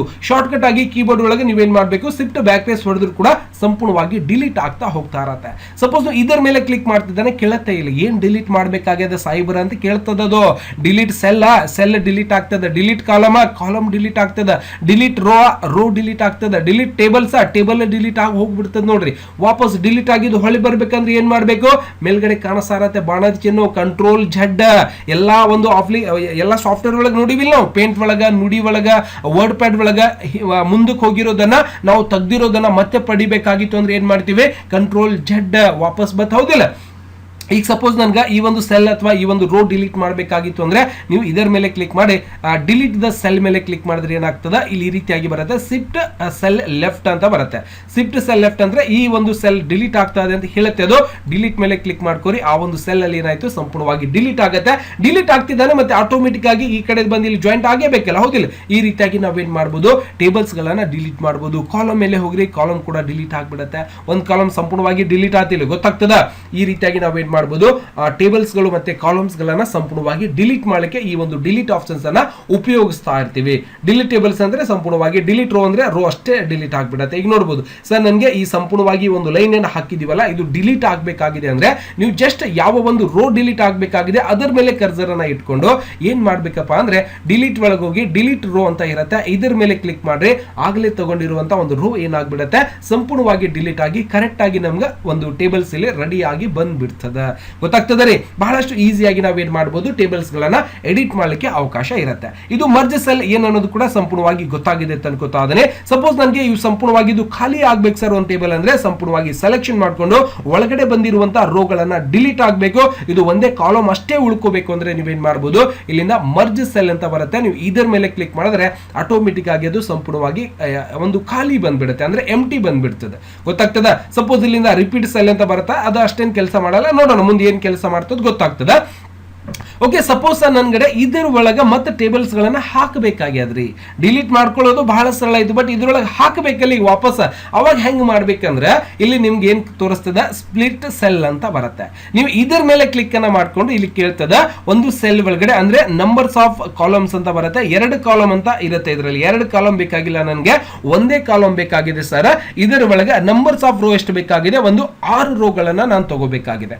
ಅವಾಗ ಕಾಲಮ್ ಒಂದೇ ಇದೆ, ರೋ 6 ತಗೋಬೇಕಾಗಿದೆ ಅಂದ್ರೆ ಓಕೆ ಮಾಡ್ಕೊಳ್ಳಿ. ಸಂಪೂರ್ಣವಾಗಿ ನಮಗೆ ಇಲ್ಲಿಂದ ಮ್ಯಾಕ್ಸಿಮಮ್ 8 ಅಂತ ಬರುತ್ತೆ. ಕಾಲಮ್ ನಂಬರ್ ನಾನು ಏನ್ ಮಾಡ್ತೀನಿ 2 ಅಂತ ಕೊಡೋಣ, ಇಲ್ಲಿಂದ ಒಂದು 4 ಕೊಡ್ತೀನಿ. ಓಕೆ ಮಾಡ್ಕೊಳ್ಳೋಣ. ಈ ರೀತಿಯಾಗಿ ನಾವೇನ್ ಮಾಡ್ಬೋದು, ಒಂದು ಕಾಲಮ್ ಅನ್ನ ತಯಾರಾಯ್ತು, ಅದರಲ್ಲಿ 1 2 3 4 ರೋ ಗಳನ್ನ ನಾವಲ್ಲಿ ಹಾಕಿದ್ದೀವಿ. ಗೊತ್ತಾಗ್ತದೆ? 2 ಕಾಲಮ್ ಆಗಿದೆ, 4 ರೋ ಗಳನ್ನ ನಾವು ಈ ರೀತಿಯಾಗಿ ತಗೊಂಡಿವಿ. ಅಂದ್ರೆ ನಮಗೆ ಹೆಂಗ್ ಬೇಕೋ ಹಂಗೆ ತಗೋಬಹುದು. Control Z. ಇನ್ನೊಂದು ವಿಧಾನ ನೋಡ್ಕೊಳ್ಳೋಣ. ಮತ್ತೆ ಎಲ್ಲಿ ಸ್ಪ್ಲಿಟ್ ಸೆಲ್ ಮೇಲೆ ಹೋಗಿ ಇಲ್ಲಿಂದ 0 ಇಟ್ಕೊಳ್ಳೋಣ. ಓಕೆ, ಕೆಳಗಡೆ ನನಗೆ ಒಂದು ನಂಬರ್ಸ್ ರೋ ಗಳನ್ನ ಅಷ್ಟೇ ಹಾಕ್ಬೇಕಾಗಿತ್ತು ಅಂದ್ರೆ ಇಲ್ಲಿಂದ ನೀವು ರೋ ಗಳನ್ನ ಈ ರೀತಿಯಾಗಿ ಹಾಕೋಬಹುದು. ನಂಬರ್ ಇದು ಕಡಿಮೆ ಮಾಡೋಣ, 4 ಮಾಡೋಣ. ಓಕೆ ಮಾಡ್ಕೊಳ್ಳಿ, ಬರುವುದಿಲ್ಲ, ಯಾಕಂದ್ರೆ ಇಲ್ಲಿ ಕಾಲಮ್ ಅನ್ನ ಹೇಳಬೇಕಾಗ್ತದೆ. ಅದಾಗ ಒಂದು ಕಾಲಮ್ ಈ ರೀತಿಯಾಗಿ ನಾವು ಹಾಕೊಂಡ್ಬಿಡ್ಬೋದು ರೋಗಳು. ಗೊತ್ತಾಗ್ತಿದೆ? ಈ ರೀತಿಯಾಗಿ ನಾವೇನ್ ಮಾಡ್ಬೋದು, ಬಹಳ ಸರಳವಾಗಿ ನಾವೇನ್ ಮಾಡ್ಬೋದು, ಇಲ್ಲಿಂದ ಡಿಲೀಟ್ ಆಗಿರುವಂತ ಒಂದು ಟೇಬಲ್ಸ್ ಒಳಗೂ ಕೂಡ ನಾವೇನ್ ಮಾಡ್ಬೋದು, ಕಾಲಮ್ಸ್ ಗಳನ್ನ ಹಾಕ್ಲಿಕ್ಕೆ ನಾವೇನ್ ಮಾಡ್ತೀವಿ, ಸ್ಪ್ಲಿಟ್ ಸೆಲ್ ಅನ್ನ ಕೆಲಸ ಮಾಡ್ಲಿಕ್ಕೆ ನಮಗೆ ಶುರು ಆಗ್ತದೆ. ಓಕೆ, ಅದರ ಜೊತೆಗೆ ಇಲ್ಲಿಂದ ಇನ್ನೊಂದು ಕಾಣಿಸ್ತಾ ಇದೆ, ಸ್ಪ್ಲಿಟ್ ಟೇಬಲ್ ಅಂತ ಬರುತ್ತೆ. ಈಗ ಸಪೋಸ್ ನನ್ಗೆ ರಿಕ್ವೈರ್ಮೆಂಟ್ ಏನಾಗಿದೆ ಅಂದ್ರೆ ಇಲ್ಲಿ ಸ್ಟೂಡೆಂಟ್ ಮಾರ್ಕಸ್ ಸೀಟ್ ಅಂತ ಇದೆಯಲ್ಲ, ಇದು ಇದರ ಜೊತೆಗೆ ಜಾಯಿಂಟ್ ಆಗಿದೆ. ಹೌದಾ ಸರ್? ನನಗೆ ಈ ರೀತಿಯಾಗಿ ಜಾಯಿಂಟ್ ಇರಬಾರ್ದು, ಇದು ಸಪರೇಟ್ ಇರಬೇಕು. ಕೆಳಗಡೆ ನಾನೇನ್ ಮಾರ್ಕಸ್ ಗಳನ್ನ ಹಾಕಿದ್ದೀನಲ್ಲ ಅದು ಸಪರೇಟ್ ಆಗಿ ಬರ್ಬೇಕಂದ್ರೆ ನೀವು ಒಂದು ಟೇಬಲ್ ಅಲ್ಲಿ ಮಾಡಿರುವಂತ ಒಂದು ಕೆಲಸದಲ್ಲಿ ಏನಾದ್ರೂ ಸಪರೇಟ್ ಮಾಡಬೇಕಾಗಿತ್ತು ಅಂದ್ರೆ ನೀವೇನ್ ಮಾಡ್ಬೇಕು, ಇದರ ಮೇಲೆ ಕ್ಲಿಕ್ ಮಾಡ್ಕೊಂಡು ಸ್ಪ್ಲಿಟ್ ಒಂದು ಟೇಬಲ್ ಮೇಲೆ ಕ್ಲಿಕ್ ಮಾಡ್ಕೊಂಡ್ರೆ ಆಟೋಮೆಟಿಕ್ ಆಗಿ ನಮ್ಗೆ ಏನಾಗುತ್ತೆ, ಇಲ್ಲಿಂದ ಡಿಲೀಟ್ ಮಾಡ್ಕೋಬಹುದು. ನೋಡಿ, ಕ್ಲಿಕ್ ಮಾಡ್ತಾ ಇದೀನಿ, ಅಲ್ಲಿ ಏನಾಗ್ತಾ ಇದೆ ಅಂದ್ರೆ ಬರೀ ಡಿಸ್ಟೆನ್ಸ್ ತಗೋತಾ ಇದೆ. ಅವಾಗ ನಾವೇನ್ ಮಾಡ್ಬೋದು, ಇಲ್ಲಿ ಏನಾಗಿದೆ ನಮ್ಗೆ ಅಂದ್ರೆ ಇದನ್ನ ನಾವು ಟೇಬಲ್ಸ್ ಅನ್ನ ಹಾಕೊಂಡಿದ್ದೇವೆ, ಈ ಒಂದು ಟೇಬಲ್ ಸಂಪೂರ್ಣವಾಗಿ ಡಿಲೀಟ್ ಮಾಡ್ಕೊಳ್ಳೋಣ. ಇನ್ಸರ್ಟ್ ಒಳಗೆ ಹೋಗಿ ಡಿಲೀಟ್ ದ ಒಂದು ಟೇಬಲ್ಸ್, ಅಥವಾ ಇಲ್ಲಿಂದ ಡಿಲೀಟ್ ಮೇಲೆ ಹೋಗ್ಬೇಕು. ಎಲ್ಲಿ ಹೋಗ್ಬೇಕು? ಲೇಔಟ್ ಒಳಗೆ ಹೋಗ್ಬೇಕು. ಡಿಲೀಟ್ ಮೇಲೆ ಹೋಗಿ ಡಿಲೀಟ್ ದ ಒಂದು ಕಾಲಮ್ ಅಂತಿದೆ, ಅದನ್ನ ಡಿಲೀಟ್ ಕಾಲಮ್ ಅಂತ ನಾನು ಮಾಡ್ತೀನಿ. ಸಂಪೂರ್ಣವಾಗಿ ಡಿಲೀಟ್ ಆಗುತ್ತೆ. ಈಗ ನೋಡೋಣ ಇದರೊಳಗೆ ಏನಾದ್ರೂ ಕಟ್ ಆಗುತ್ತಾ ನೋಡೋಣ. ಯಾಕಂದ್ರೆ ಇದು ಮರ್ಜ್ ಮಾಡಿರೋದ್ರಿಂದ ಕೆಲಸ ಆಗ್ತಾ ಇಲ್ಲ ಅನ್ಸುತ್ತೆ. ಬಟ್ ಇನ್ನೊಂದ್ಸರ್ತಿ ನಾನೇನ್ ಮಾಡ್ತೀನಿ, ಸ್ಪ್ಲಿಟ್ ಸೆಲ್ ಮೇಲೆ ಕ್ಲಿಕ್ ಮಾಡ್ತೀನಿ, ಆಗಲ್ಲ. ಈಗ ಸಪೋಸ್ ನನ್ಗೆ ಏನ್ ಮಾಡ್ಬೇಕಾಗಿದೆ, ಇದನ್ನ ಹೆಸರುಗಳನ್ನ ಬರ್ದಿನಲ್ಲ, ಇದ್ರ ಕೆಳಗಡೆ ಸೀರಿಯಲ್ ನಂಬರ್ ಇಲ್ಲಿಂದ ಏನಾದ್ರೂ ಡಿಲೀಟ್ ಆಗತ್ತಾ? ಆಗತ್ತೆ. ನೋಡಬಹುದು, ಖಂಡಿತವಾಗ್ಲೂ ಏನಾಗುತ್ತೆ, ಸ್ಪ್ಲಿಟ್ ಸೆಲ್ ಮೇಲೆ ಕ್ಲಿಕ್ ಮಾಡ್ಕೊಂಡು ಆಟೋಮೆಟಿಕ್ ಆಗಿ ಏನಾಗ್ತದೆ, ಅದರ ಒಳಗಿಂದ ಡಿಲೀಟ್ ಆಗಿ ಬಂದ್ಬಿಡ್ತದೆ. ಯಾಕಂದ್ರೆ ಇಲ್ಲಿ ಮಾರ್ಜಿನ್ಸ್ ಅನ್ನ ನಾವು ಇದಕ್ಕೆ ಏನ್ ಮಾಡಿದೀವಪ್ಪ ಅಂದ್ರೆ ಮರ್ಜದ ಸೆಂಟರ್ ಮಾಡ್ಕೊಂಡಿದೀವಿ, ಅಂದ್ರೆ ಒಳಗಡೆ ಇರುವಂತ ಒಂದು ಅಕ್ಷರಗಳನ್ನ ಡಿಲೀಟ್ ಮಾಡ್ಕೊಂಡಿದೀವಿ. ಹಾಗಾಗಿ ಅದು ಒಂದು ಇಫೆಕ್ಟ್ ಅನ್ನ ತಗೋತಾ ಇರಲಿಲ್ಲ. ಯಾವಾಗ ನೀವು ಇವುಗಳನ್ನ ಸಪರೇಟ್ ಮಾಡಬೇಕು, ಅದೇ ಒಂದು ಕಾಲಮ್ ಮೇಲೆ ಬಂದು ನೀವು ಕರ್ಸರ್ ಅನ್ನ ಕ್ಲಿಕ್ ಮಾಡ್ಕೊಂಡು ಏನ್ ಮಾಡಬಹುದು, ಸ್ಪ್ಲಿಟ್ ಸೆಲ್ ಮಾಡಿ ಒಂದೊಂದಾಗಿನೂ ಕೂಡ ನೀವೇನ್ ಮಾಡಬಹುದು, ಈ ರೀತಿಯಾಗಿ ಒಂದೊಂದಾಗಿನೂ ಕೂಡ ಅವುಗಳಿಗೆ ಬದಲಾವಣೆಯನ್ನ ಮಾಡ್ಕೋಬಹುದು. ಎಲ್ಲಿ ಲೇಔಟ್ ಒಳಗೆ ಹೋಗ್ಬೇಕು, ಸ್ಪ್ಲಿಟ್ ಸೆಲ್ ಮೇಲೆ ಹೋಗ್ಬೇಕು. ಈ ರೀತಿಯಾಗಿ ನೀವೇನ್ ಮಾಡಬಹುದು, ಸೆಲ್ ಗಳನ್ನ ಒಂದು ಕೂಡಿ ಇದ್ದಿರುವಂತಹ ಒಂದು ಟೇಬಲ್ಸ್ ಅಲ್ಲಿ ಬೇರೆ ಬೇರೆದಾಗಿನೂ ಕೂಡ ನೀವು ಈ ರೀತಿಯಾಗಿ ಮಾಡ್ಲಿಕ್ಕೆ ಅವಕಾಶ ಬರುತ್ತೆ. ಎಲ್ಲಿ ಹೋಗಿ ನೋಡಿದಾಗ ಟೇಬಲ್ಸ್ ಮೇಲೆ ಕ್ಲಿಕ್ ಮಾಡಿದಾಗ ಲೇಔಟ್ ಬರುತ್ತದ, ಕನ್ಫ್ಯೂಸ್ ಆಗಬೇಡಿ. ಇಲ್ಲಿಂದ ಸ್ಪ್ಲಿಟ್ ಸೆಲ್ ಅಂತ ನಾವು ಹೇಳ್ತೀವಿ. ಗೊತ್ತಾಗ್ತದೆ? ಅಂದ್ರೆ ಒಂದು ಟೇಬಲ್ ಅಲ್ಲಿ ಮಾಡಿರುವಂತದ್ದನ್ನ ಸಂಪೂರ್ಣವಾಗಿ ಅವುಗಳನ್ನ ಡಿಲೀಟ್ ಅಂದ್ರೆ ಸಪರೇಟ್ ಆಗಿ ಮಾಡಬೇಕಾಗಿತ್ತು ಅಂದ್ರೆ ನೀವೇನ್ ಮಾಡಬೇಕು, ಒಂದು ಯಾವ್ದು ಬರುತ್ತೆ ಅಲ್ಲಿ ಸ್ಪ್ಲಿಟ್ ಟೇಬಲ್ ಅಂತ ಬರುತ್ತೆ, ಅದನ್ನ ಬಳಕೆ ಮಾಡ್ಕೋಬೇಕಾಗ್ತದೆ. ಇನ್ನೊಂದು ಏನ್ ಬರ್ತಾ ಇದೆ, ಆಟೋ ಫಿಟ್ ಅಂತ ಬರ್ತಾ ಇದೆಯಲ್ಲ, ಏನಿದು automatic resize and column width ಮತ್ತೆ ಹೈಟ್ ಅನ್ನ ಅಡ್ಜಸ್ಟ್ಮೆಂಟ್ ಮಾಡಬಹುದು ಅಂತ ಹೇಳ್ತಾರೆ. ಏನ್ ಮಾಡಬಹುದಪ್ಪ ಇದ್ರ ಒಳಗಂದ್ರ ಈಗ ಸಪೋಸ್ ನಾನು ಇದ್ರ ಮೇಲೆ ಜಸ್ಟ್ ಕ್ಲಿಕ್ ಮಾಡ್ತೀನಿ, ಏನೂ ಆಗ್ತಾ ಇಲ್ಲ, ಆಟೋ ಫಿಟ್ ಕಂಟೆಂಟ್ಸ್ ಅಂತ ಬರ್ತಾ ಇದೆ. ಈಗ ನೋಡ್ಬೋದು ಸಪೋಸ್ ನಾನು ಇವುಗಳನ್ನ ನಾನು ಟೈಪ್ ಮಾಡಿದಾಗ ಏನಾಗಿದೆ, ಈ ಒಂದು ಸೈಜ್ ಸ್ವಲ್ಪ ಮುಂದೆ ತಗೊಂಡಿರ್ತೀನಿ, ಮತ್ತೆ ಈ ಒಂದು ಸೈಜ್ ಸ್ವಲ್ಪ ಈ ರೀತಿಯಾಗಿ ತಗೊಂಡಿರ್ತೀನಿ, ಮತ್ತೆ ಇದನ್ನು ಈ ರೀತಿಯಾಗಿ ನಾವು ಏನೋ ಸಮ್ ಟೈಮ್ ಕೆಲಸವನ್ನ ಮಾಡಿದಾಗ ಈ ರೀತಿಯಾಗಿ ಬಂದಿರುತ್ತೆ. ಈಗ ರಿಕ್ವೈರ್ಮೆಂಟ್ ಏನಾಗ್ತದೆ ಅಂದ್ರೆ ಪೇಜ್ ಒಳಗೆ ಕರೆಕ್ಟ್ ಆಗಿ ಸೆಟ್ ಆಗ್ತಾ ಇರಲಿಲ್ಲ. ಇನ್ನೊಂದು ಯಾವುದೋ ಒಂದು ಟೇಬಲ್ಸ್ ಅನ್ನ ತಗೊಂಡಿರ್ತೀವಿ, ಇನ್ನೊಂದು ಟೇಬಲ್ಸ್ ಅನ್ನ ಆಡ್ ಮಾಡಬೇಕಾಗಿರ್ತದೆ, ಯಾಕಂದ್ರೆ ಜಾಗನೇ ಫುಲ್ ಆಗಿದ್ರಿ ಸರ್, ಇನ್ನೊಂದು ಟೇಬಲ್ ಹೆಂಗೆ ಆಡ್ ಮಾಡಬೇಕು ಅಂತ ಅನಿಸ್ಬೋದು. ಅವಾಗ ನೀವೇನ್ ಮಾಡಬೇಕು, ಈ ಟೋಟಲ್ ಅನ್ನೋದು ಎಷ್ಟಿದೆಯಲ್ಲ ಇಷ್ಟಕ್ಕೆ ಮಾತ್ರ ಈ ಒಂದು ಟೇಬಲ್ ಆಟೋಮೆಟಿಕ್ ಬಂದು ಜಾಯಿಂಟ್ ಆಗಬೇಕು. ಯಾಕಂದ್ರೆ ಇಷ್ಟೊಂದು ಜಾಗ ಮುಂದ್ಗಡೆ ಹೋಗಿದೆ, ಮತ್ತೆ ಇಲ್ಲಿಂದ ಒಂದು ಮ್ಯಾಥಮೆಟಿಕ್ಸ್ಗೆ ಇಷ್ಟೊಂದು ಜಾಗ ಮುಂದ್ಗಡೆ ಹೋಗಿದೆ, ಅಂದ್ರೆ ಅಕ್ಷರ ಎಷ್ಟಿದ್ದಾವೆ ಅಷ್ಟೇ ಟೇಬಲ್ಸ್ ಬಂದು ಕರೆಕ್ಟ್ ಆಗಿ ಫಿಟ್ ಆಗಬೇಕಾಗಿದೆ. ಅಕ್ಷರಗಳು ಎಷ್ಟದಾವ ಅಷ್ಟೇ ಟೇಬಲ್ಸ್ ಅನ್ನ ನಮ್ಗೆ ರೆಡಿ ಆಗಬೇಕು. ಉಳಿದ ಒಂದು ಜಾಗ ತಗೊಂಡಿರ್ತದಲ್ಲ ಅದು ಹಂಗ ಆಗ್ಬಾರ್ದು ಅಂದ್ರೆ ನೀವೇನ್ ಮಾಡಬೇಕು, ಸಂಪೂರ್ಣವಾಗಿ ಸೆಲೆಕ್ಷನ್ ಮಾಡ್ಕೋರಿ. ಇಲ್ಲಿಂದ ಆಟೋ ಫಿಟ್ ಅಂತ ಬರುತ್ತೆ, ಅಲ್ಲಿ ಆಟೋ ಫಿಟ್ ಕಂಟೆಂಟ್ಸ್ ಅಂದ್ರೆ ಒಳಗಡೆ ಬರ್ದಿರುವಂತ ಅಕ್ಷರಗಳ ತರಾನೇ ಒಂದು ಸೈಜ್ ಅನ್ನ ತಗೋಬೇಕು ಅಂದ್ರೆ ನೀವು ಇದರ ಮೇಲೆ ಕ್ಲಿಕ್ ಮಾಡ್ಕೋರಿ, ಆಟೋಮೆಟಿಕ್ ಆಗಿ ಕನ್ವರ್ಟ್ ಆಗ್ಬಿಡುತ್ತೆ. ಗೊತ್ತಾಗ್ತಿದೆ? ಯಾಕಂದ್ರೆ ಆಗ್ಲೇ ಈ ಡ್ರಾಯಿಂಗಿಗೆ ಎಷ್ಟು ಒಂದು ಜಾಗ ಬೇಕೋ ಅಷ್ಟೇ ಟೇಬಲ್ಸ್ ಅನ್ನ ರೆಡಿ ಆಗುತ್ತೆ, ಟೋಟಲ್ಗೆ ಎಷ್ಟು ಬೇಕೋ ಅಷ್ಟೇ ಮಾತ್ರ ಇಲ್ಲಿ ರೆಡಿಯಾಗಿ ನಮಗೆ ತಯಾರಾಗ್ಬಿಡ್ತದೆ ಒಂದು ಟೇಬಲ್. ಗೊತ್ತಾಗ್ತದ? ಎಲ್ಲಿ ಕೆಲಸ ಮಾಡ್ತಿದ್ವಿ, ಯಾವುದು ಆಟೋ ಫಿಟ್ ಒಳಗೆ ನೋಡಿದ್ವಿ, ಹೌದಿಲ್ಲ ರೀ? ಆಟೋ ಫಿಟ್ ಒಳಗಡೆ ನೋಡಬಹುದು. ಆಟೋ ಫಿಟ್ ವಿಂಡೋ ಅಂದ್ರೆ ಸರಿ ಒಂದು ಸ್ಕ್ರೀನ್ ಎಷ್ಟಿದೆಯಲ್ಲ, ಅಂದ್ರೆ ವಿಂಡೋಸ್ ಅಂದ್ರೆ ಈ ಒಂದು ವೈಟ್ ಮಾರ್ಕ್ ಕಾಣಿಸ್ತಾ ಇರುತ್ತೆ ನಿಮ್ಗೆ, ಈ ಒಂದು ಸೈಜ್ ಬಂದಿರುತ್ತೆ, ಈ ಒಂದು ಪೇಜ್ ಒಳಗಡೆ ಕರೆಕ್ಟ್ ಆಗಿ ಕೂಡ್ಬೇಕು ಸರ್, ಈ ರೀತಿಯಾಗಿ ಬತ್ತು ಅಂದ್ರೆ ಸರಿ ಅನ್ಸಲ್ಲ ಅಂದ್ರೆ ನೀವೇನ್ ಮಾಡ್ಬೇಕಪ್ಪ ಅಂದ್ರೆ ಅದನ್ನ ಸೆಲೆಕ್ಷನ್ ಮಾಡ್ಕೊಂಡು ಏನ್ ಮಾಡ್ಕೋಬೇಕು, ಸೆಲೆಕ್ಷನ್ ಮಾಡ್ಕೊಂಡು ಏನ್ ಮಾಡ್ಬೇಕ್ರಿ ಸರ್, ಮ್ಯೂಟ್ ಮಾಡ್ಕೊಳ್ಳಿದ್ದೀವಿ. ಓಕೆ, ಏನ್ ಮಾಡ್ಬೇಕು, ಇದನ್ನ ಸೆಲೆಕ್ಷನ್ ಮಾಡ್ಕೊ ಓಕೆ, ಈ ರೀತಿಯಾಗಿ ನಾವು ಏನ್ ಮಾಡ್ತಾ ಇದೀವಿ, ಇಲ್ಲಿಂದ ಆಟೋ ಫಿಟ್ ಅನ್ನ ಯೂಸ್ ಮಾಡ್ತಾ ಇರ್ತೀವಿ. ಸಪೋಸ್ ನಾನು ಇದನ್ನ ಸೆಲೆಕ್ಷನ್ ಮಾಡ್ಕೊಂಡು ಈ ಒಂದು ಪೇಜ್ ಎಷ್ಟಿದೆಯಲ್ಲ ಅದರೊಳಗೆ ಕರೆಕ್ಟ್ ಆಗಿ ಫಿಟ್ ಆಗ್ಬೇಕು ಸರ್ ಅಂದ್ರೆ ನೀವೇನ್ ಮಾಡ್ಬೇಕು, ಇದರ ಮೇಲೆ ಹೋಗಿ ಫಿಟ್ ದ ವಿಂಡೋ ಅಂತ ಬರುತ್ತೆ, ಅದರ ಮೇಲೆ ಕ್ಲಿಕ್ ಮಾಡ್ಕೊರಿ. ಈ ಒಂದು ಪೇಜ್ ಒಳಗೆ ಎಷ್ಟು ಒಂದು ಜಾಗವನ್ನ ಇತ್ತು ಅದರಷ್ಟೇ ಬಂದು ಏನಾಗ್ಬಿಡ್ತದೆ, ಆಟೋಮೆಟಿಕ್ ಆಗಿ ಫಿಟ್ ಆಗಿ ಬಂದ್ಬಿಡ್ತದೆ. ತಿಳಿಯಕಂತ ಹೇಳೋದ, ಮತ್ತೆ ಕ್ಲಿಕ್ ಅನ್ನ ಮಾಡ್ಕೋಬೇಕು. ಇದರಲ್ಲಿ ಮತ್ತೇನಿರುತ್ತೆ, ಫಿಕ್ಸ್ಡ್ ಕಾಲಮ್ ವಿತ್ ಹೈಟ್ ಅಂತ ಬರುತ್ತೆ. ಸಪೋಸ್ ಈಗ ಏನ್ ಮಾಡಿರ್ತೀವಿ ಅಂದ್ರೆ ನಾವು ಈ ರೀತಿಯಾಗಿ ಸರಿಸ್ಕೊಂಡಿರ್ತೀವಿ. ಓಕೆ, ಒಂದು ಜಾಸ್ತಿ ಒಂದು ಕಡಿಮೆ ಆಗಿರುತ್ತೆ, ಯಾಕಂದ್ರೆ ಎಲ್ಲವನ್ನು ಕೂಡ ಕರೆಕ್ಟ್ ಆಗಿ ಏನೋ ಒಂದು ಕೆಲಸ ಮಾಡಿದಾಗ ಈ ರೀತಿಯಾಗಿ ನಾವು ಮೆನ್ಯುವಲ್ ಆಗಿನೂ ಕೂಡ ಸರಿಸ್ಕೋಬಹುದು. ಓಕೆ, ಅದರೊಳಗೆ ತಪ್ಪೇನಿಲ್ಲ, ಈ ರೀತಿಯಾಗಿ ತಗೋಬಹುದು. ಸರ್ ಇದು ಇನ್ನೂ ಸ್ವಲ್ಪ ಕೆಳಗೆ ಬರ್ಬೇಕ್ರಿ, ತಗೋರಿ, ಅಲ್ಲ ಯಾರು ಬೇಡ ಅಂತಾರೆ. ಮತ್ತೆ ಇವುಗಳನ್ನ ಸ್ವಲ್ಪ ಇನ್ನು ಈ ರೀತಿಯಾಗಿ ಅಂದ್ರೆ ಈಗ ನಾವು ಮೇಲ್ಗಡೆ ಮಾಡಿರುವಂತ ಸೈಜ್ ನೋಡ್ರಿ, ಇದು ಸ್ವಲ್ಪ ಸಣ್ಣದಾಗಿದೆ, ಇದು ದೊಡ್ಡದಾಗಿದೆ, ಅದಕ್ಕಿಂತ ದೊಡ್ಡ ಇದು ಕಾಣಿಸ್ತಾ ಇದೆ.